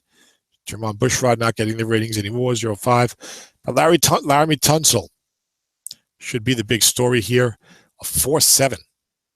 Based upon his grades, I was thinking a 0.5. A 4.7 at guard, also a 4.7 at tackle. So he's being elevated by the ratings. I think he will go ahead of Ronnie Stanley now in most drafts. He might go ahead of Taylor Decker, depending on the injury progress. Maybe Jake Conklin will be the one who goes first overall, even though I can tell you, spoiler alert, he's only a 5.5. And this guy graded out ridiculously highly. He was all-pro right tackle. But he had 83 run block. I thought he had a much higher run block. My apologies to Strat-O-Matic. You get riled up about something, then you check the facts, and you say, oh, wait a minute. Now I see. So that makes a fair amount of sense. Giajahi is 0-0. You'd love to get at least a 3 or something out of your running back pass blocking, so those low asterisks aren't killing you. Defensively, Cameron Wake, a 5.12-1. That's a great bounce back for him. And Dominican Sue, 66. Andre Branch, 46 on one of my teams. So that's why I mentioned him. Kiko Alonso, only 44-0. Did not grade out that well, even though all the Miami fans were gushing over him. Byron Maxwell had a grade worthy of a 6, but gets a 5. Issa Abdul Kudus gets a 54. Mario Williams, a backup end 4.2. I'm not even sure if he's still on Miami or where he is. But his days as a Strat appear to be over. I think Xavier Howard might have been a second-round NFL pick. Backup DB 04. Patriots, Martez Cannon gets a 6.5. Shaq Mason gets a 5.7. He was in the draft last year. David Andrews only a 45. He'll be in the draft this year. See, David Andrews is a 45 and Cody Whitehair is a 45. I know Andrews is on New England, but Whitehair's grades were much better, I believe. So not all things are created equal. I would definitely take Whitehair, I think. Right now, I got to do more research, but I think I'd take Whitehair. Even though, why would you take a Bear over a Patriot? Same rating, same position. And he played much better in PFF grades. And was probably underrated in Strat. Joe Thuney, a guard 4.5. Starting Patriots left guard. He's a rookie. He'll be in the draft. He'll probably go, depending on the league, top 65, certainly, I would say. Nate Solder, 5.7. Gronk's only a 4 blocking back, 4.5. Gets a 6 at tight end. Okay. That works. James Devlin is a 5.3 as the fullback. The defensive side of the ball, Trey Flowers was like a 3rd or 4th round pick, played real well. Got a defensive end, 5.7. I overlooked him in some of my early looks at NFL rookies for this upcoming Strat draft. Mark Lepage did a thing, I think, in the football section of the forum. That's Cowboys DEF. And he loves Flowers. I think he's a New England fan, but he loves Flowers. And look, defensive end 5.7 rating. I did look at Flowers' highlights because I was curious, and I was very impressed. A will be a top 15, 20 pick. A double counting league is probably higher, but in almost any league, defensive end 5.7 on the Patriots looks good on the highlights. If you watch those, you can overlook the draft position. Perhaps it's always tough for people to say this guy was drafted in the 4th or 5th round. I'm going to take him number 17 overall. Unless he's a running back who runs for 1,300 yards, like Juwan Howard, Howard. I forget his first name. Jordan Howard on the Bears. But look, Malcolm Butler was a UFA. He was a 6 rookie corner. He was a Super Bowl hero, of course. And now he's a 6 again. So, the players do come from nowhere sometimes. I think I Googled Trey Flowers. I couldn't find anything negative off the field for why he might slip in the draft. But I think that physically he was not as tall as they'd liked, not as big as they'd liked. But apparently he's got a lot of aggression and a good motor and that type of stuff. And of course, you're playing on a team that knows how to use people, that type of stuff. So it'll be interesting. Dinkovich is down to a 46 linebacker, 46 defensive end. We'll see if he bounces back at all. I think all kinds of backups doing things in New England. Belichick brings all kinds of people in. Eric Rowe, backup corner 4. That helps people. I think a 2nd-round pick for the Eagles from the Chip Kelly era. It was given his pink slip, and New England picked him up and used him well. Now Logan Ryan signed elsewhere, so I'm not sure. Or maybe for the Patriots this year. That's worth watching.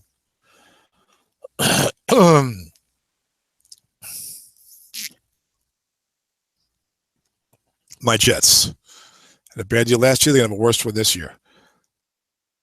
I think they'll get 15. I think 2 wins is asking too much. The team is horrible. They let everyone walk and didn't resign anyone. They're clearly tanking. Probably trying to get Sam Darnold or whoever else, because there's a lot of good quarterbacks supposedly in next year's NFL draft. And I'm okay with it. Tank away. We need a quarterback. It's about time. Not a lot to get like here. Ben Jalana finally saw some playing time. Was a 2nd-round pick. Languished on the bench for years. Didn't do much. 0-2, Brian Winter signed an extension. So if you got him, it was a 4.7 and is considered now a legitimate starter. Wesley Johnson's 4.5 surprised me. I didn't think he played that well. Didn't think he graded that well. But so be it. Ryan Clady down to his 0-2. Might be even still be a free agent. So his career might be over pretty much. I'm not sure. No 4 blocking for Brandon Marshall. And Nick Mangold, who could make the Hall of Fame, is only a center 4.3. As he was hurt a lot, and I think he's also not on a team right now. He's expressed interest in playing, but has to be the right situation. Team, and not right at the bench. Can always find that situation. Defensively, they've got a real weird situation up front. Leonard Williams, 6'7", fine. Steve McClendon, 4'4", fine. Mohamed Wilkerson did not play well for some reason. Maybe he was hurt and playing hurt. Got a 45. He's talked about having a big year this year after the down year. Look at Sheldon Richardson, outside linebacker, 0.64, but also plays defensive end 6'4". So any stock team, you're going to play him over Wilkerson, and you'll play the backup linebacker 0.4 in terms of Lorenzo Malden. I mean, they're both zeros against the pass anyway. So would you rather the 6 at defensive end or as a run linebacker rating? So, but Strat's had a hard time trying to figure out this Leonard Williams, Muhammad Wilkerson, Sheldon Richardson situation. And Sheldon's enigmatic. And the Jets were trying to trade him, so we'll see what happens. Jordan Jenkins, young player. Deron Lee, young player. No one grading out well here. Terrell Reeves' fall off well known. He's a 4. Calvin Pryor is gone on to Cleveland now. Is 0.5. So not a lot you to get excited about. Let's get Leonard Williams or I guess Sheldon Richardson. The Oakland Raiders, tremendous offensive line. Clive Walford gets a tight end 0. I don't think he was that great receiving either. Austin Howard, it's never graded that well with the Jets, and is not doing that great with Oakland either. He's a 4.3. Look at the rest of this line. Gabe Jackson, 5'7". Rodney Hudson, 6'7". Kalichi Osamele, 6'7". Donald Penn, 6'7". It's a mammoth line. They almost never get sacked. I got 3 6s, a 5, and a 4. I got Roddy on one of my teams. I got Penn on one of my teams. Not that it's all about me. Interesting to see what kind of cards the backup backs get. DeAndre Washington and Jalen Richard.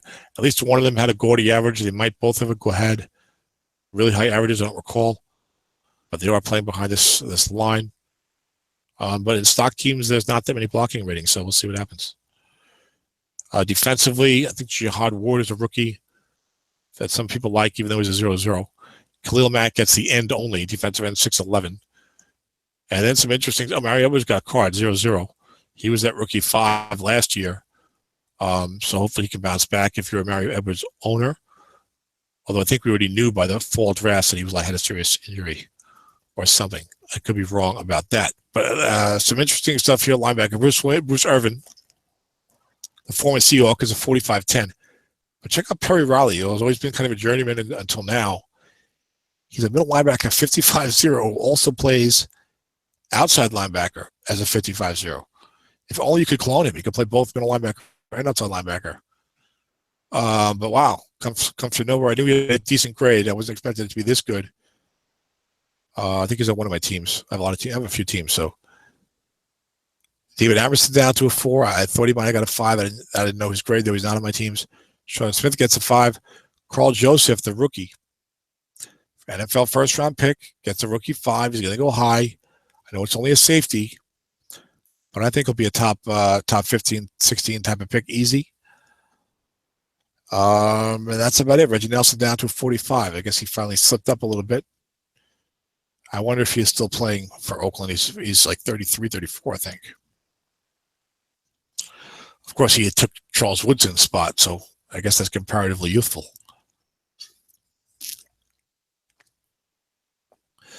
The Pittsburgh Steelers, another great line. Jesse James gets a run blocking 5. He's not a great receiver, so I think you're happy with that. And then look at this: Marcus Gilbert, 5'7", David DeCastro, 6'7", Maurkice Pouncey, 6'5", Ramon Foster, 5'7", Ali Villanueva, 5'4". Some people might be disappointed at that. He got the run grade, but I guess they didn't give up a lot of sacks. Left tackle on the team, you're hoping a 5 or a 7. So that'll be the grade that people talk about and get disappointed about. Will be the Ali Villanueva grade on the Steeler offensive line. But still an excellent unit. That'll be a good pick in Battle Royale. The defense, Javon Hargrove is a rookie.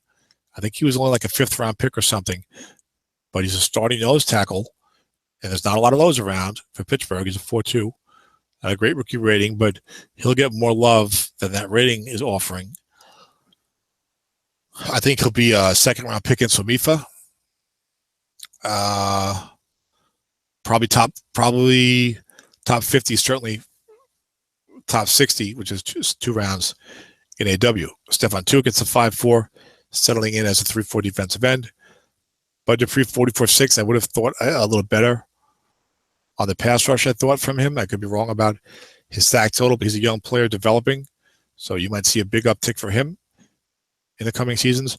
Ryan Shazier, 45.5. So he's steadily improving a little bit. He's an enigmatic player. I have Shazier on one of my teams. I took him number 20 overall, even though he had an injury history and this and that. He's one of those guys, like, you're going to know him as a fan. He's on the Steelers, and he's real fast. And when you watch the games, he looks like he's really got it. But then you look at the grades, and it's not as good. He's a little smaller. He can get pushed around.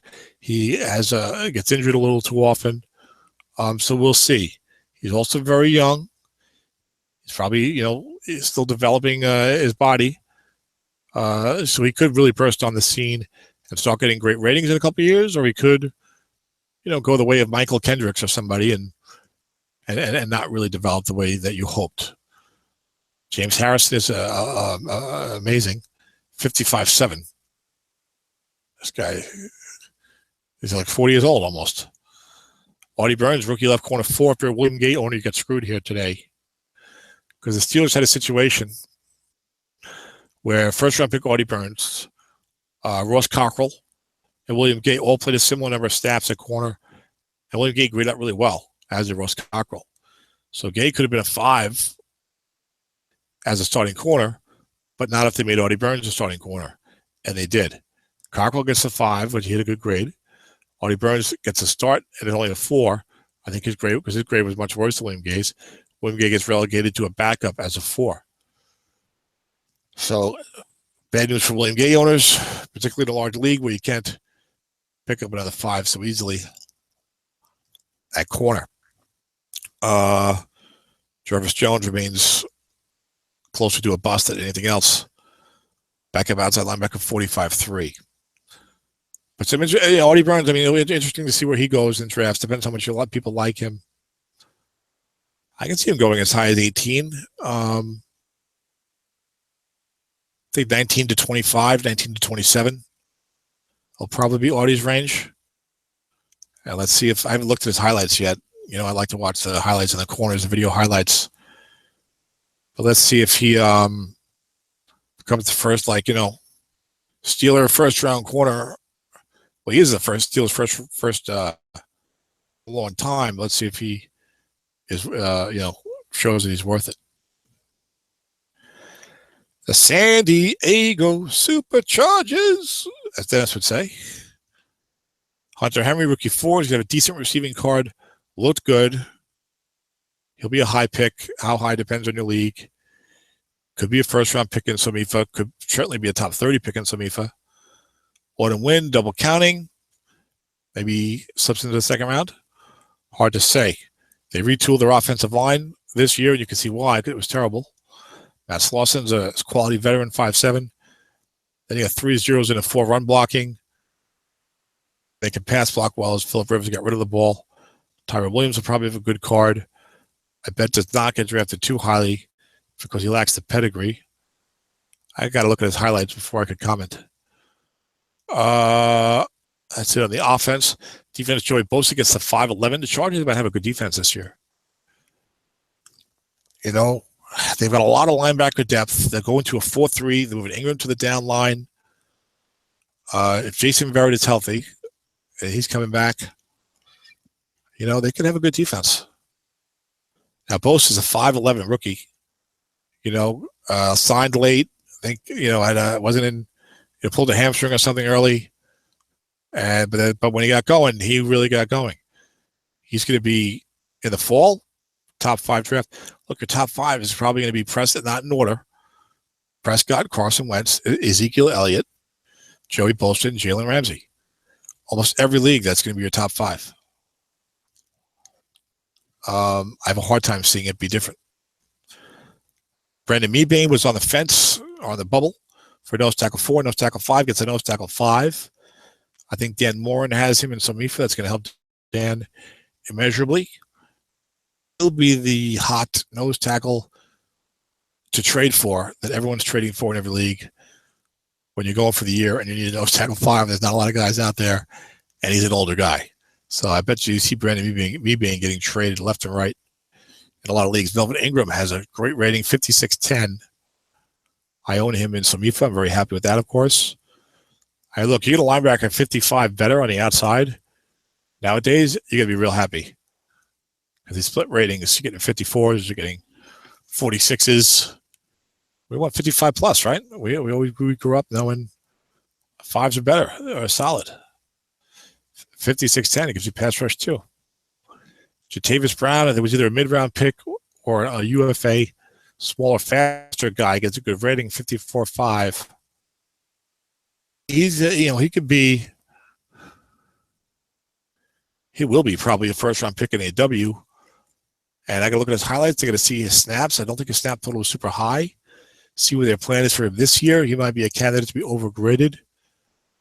Maybe he can't live up to that rookie rating. I'm not sure yet. You got to be careful with him. Got to research it and think about it. If he's worth it, take him, but make sure first. Denzel Perman was injured a lot as an aggressive style. I liked him a lot last year. Dan liked the other guys better who ended up playing better. But 45-4 for a second-year guy, not too bad. But we'll see what happens. He might be getting eclipsed or platooned as more of a run stopper in that 4-3. Kyle Emanuel was a guy that I kind of liked as like a second level guy, but I couldn't get him in the leagues, and he's a 45-2, and will now start probably more readily with them going to a 4-3 and Ingram moving to the defensive line. Although Jeremiah Adewachu, who was really good the year before, should be back from injury. You can see Craig Mager was not filling in well for Jason Verity as a 0. But look at the rest of the secondary. Casey Hayward, 6, exceeded all expectations. Coming over in free agency, Jaleel Adai, anybody could have had him in the draft last year. He's a 56 safety. And Dwight Lowry gets, I think, the first 5 of his career. He's a 50. And I think he signed elsewhere, maybe with the Saints. He's on one of my teams. I've had him his whole career. I like the way he looked on the Jets as like a nickelback as a rookie. I've had him his whole career, mostly as a 4. And like 10 years later, all of a sudden, he out of nowhere, he gets a 5. I'll take it. Corey Toomer, inside linebacker, 45-3. That'll draw interest. Have to see. I mentioned that they have a lot of linebacking talent, right? Jeremiah Adewachu. I think Toomer's older. Jeremiah Adewachu, Jatavis Brown, Denzel Perriman, Kyle Emanuel. I don't know if they drafted anybody. If Toomer can play okay, he's older, I think. A good defense because you already see the secondary and you see the pass rushing ends. They'll need those tackles to hold up inside. Let's see what happens. Tennessee Titans, the shocker for me at the time, but I looked at the PFF grade just recently, and it was not as good as I thought, but Jack Conklin only getting a 5. A 55. He was all-pro, but all-pro right tackle. They divided up now for real. Right tackle, left tackle. So it's not just 2 tackles. It's not just Tyron Smith and Trent Williams or whoever. But that's a surprise. I don't think he'll slip much, though. Especially with Taylor Decker's injury, I think Conklin will still be like a top 12, 15 type of pick. So highly regarded. Look at this line, 6'5". All they have are 5s and 6s run blocking. They got 4 5s and a 7 pass blocking. Josh Klein, 5'5", Ben Jones, 5'5", Quentin Spain, 5'5", Taylor Lewan, 6'7". I remember when he was in the draft, I took Ryan Shazier over him. I could have had Taylor Lewan, and now I need a left tackle on that team. I was concerned that Mariota, as a scrambling quarterback, was going to allow too many sacks like most scrambling quarterbacks do, and that Lewan would have trouble getting a 7. Well, so much for that idea. At least Shazier shows something, but he's going to show a lot more because Lewan's a far better strap player right now. Anthony Fasano gets the tight end 6. Defensively, DeQuan Jones has settled in nicely. Al Woods is off that team now. They'll have a new starting nose tackle. Terrell Casey, 6'5". Perennial 6. Derek Morgan, 44'10". He's usually in that neighborhood. Sometimes he gets a 5. I mean, they're pretty solid in terms of who's playing for them, it looks like. I don't know what their moves are. They've been a trendy pick to improve this year, and I think it's a justifiable belief. Mariota going into year 3, played fine last year. They've got the great line. They've got the running game. They drafted a receiver very highly. They brought in Eric Decker. He's got good tight ends. I don't know how good the defense is. I don't know how well the defense could hold up, but that offense should do pretty well. Maybe not score the most points, but keep the ball and stuff like that. Brian Arakpo with a big resurgence to a 6'12", 66'12". One of the only outside linebackers, 66, as we've seen. Then Bryce McCain, I don't know him very well, but he's a 5. Kevin Byard was a 3rd or 4th round rookie, 45, so he'll get attention in the fall drafts. Austin Johnson, I think, was a 2nd round pick last year, might be the starting nose tackle, so that'll be worth watching. And that, I can't believe it. That's actually it. Already? 2.5 hours or so, I think. I started about 10:28, 11:12, 1. So maybe 3 hours. 3 hours, okay. I think last year was like 4, 5, 6 hours. This was still pretty long, but the ratings are out. We all know what's going on. We're all going to be looking at all of our teams and what did this guy get? What did that guy get? It's July 1st now because it's after midnight. Big thank you to Strat-O-Matic for releasing the ratings on the last business day before the 4th of July. I need to copy and sort these into Excel or do something like that. But I'm pretty excited about it. And Let's see what happens. My fall teams, my semi-fit team will be pretty good. I think they probably got a little help out of this draft. My AW team is still not ready for prime time. They got some help too, but they're not going to be good, so it doesn't matter. So, and I'm sure you guys are already thinking about your teams. NFL football is only about 9-10 weeks away. I think Autumn Wins draft is in the mid-August, I think. So 6 to 9 weeks until a lot of you are drafting. Have your stock team guys, just remain patient, wait for that game to come out and to download and do your replays or whatever it is you're going to do. Play your online stock leagues, play your greatest of all time tournaments, and see how things shake out. All right, guys, this is Tom. I'm going to wrap it up. Thanks to Dennis for joining me. I wish you could have stayed the whole time because, it's great when you have the two of us there. I think it's a much better show. But I hope I got you through the AFC pretty well. Have a good night. Bye-bye.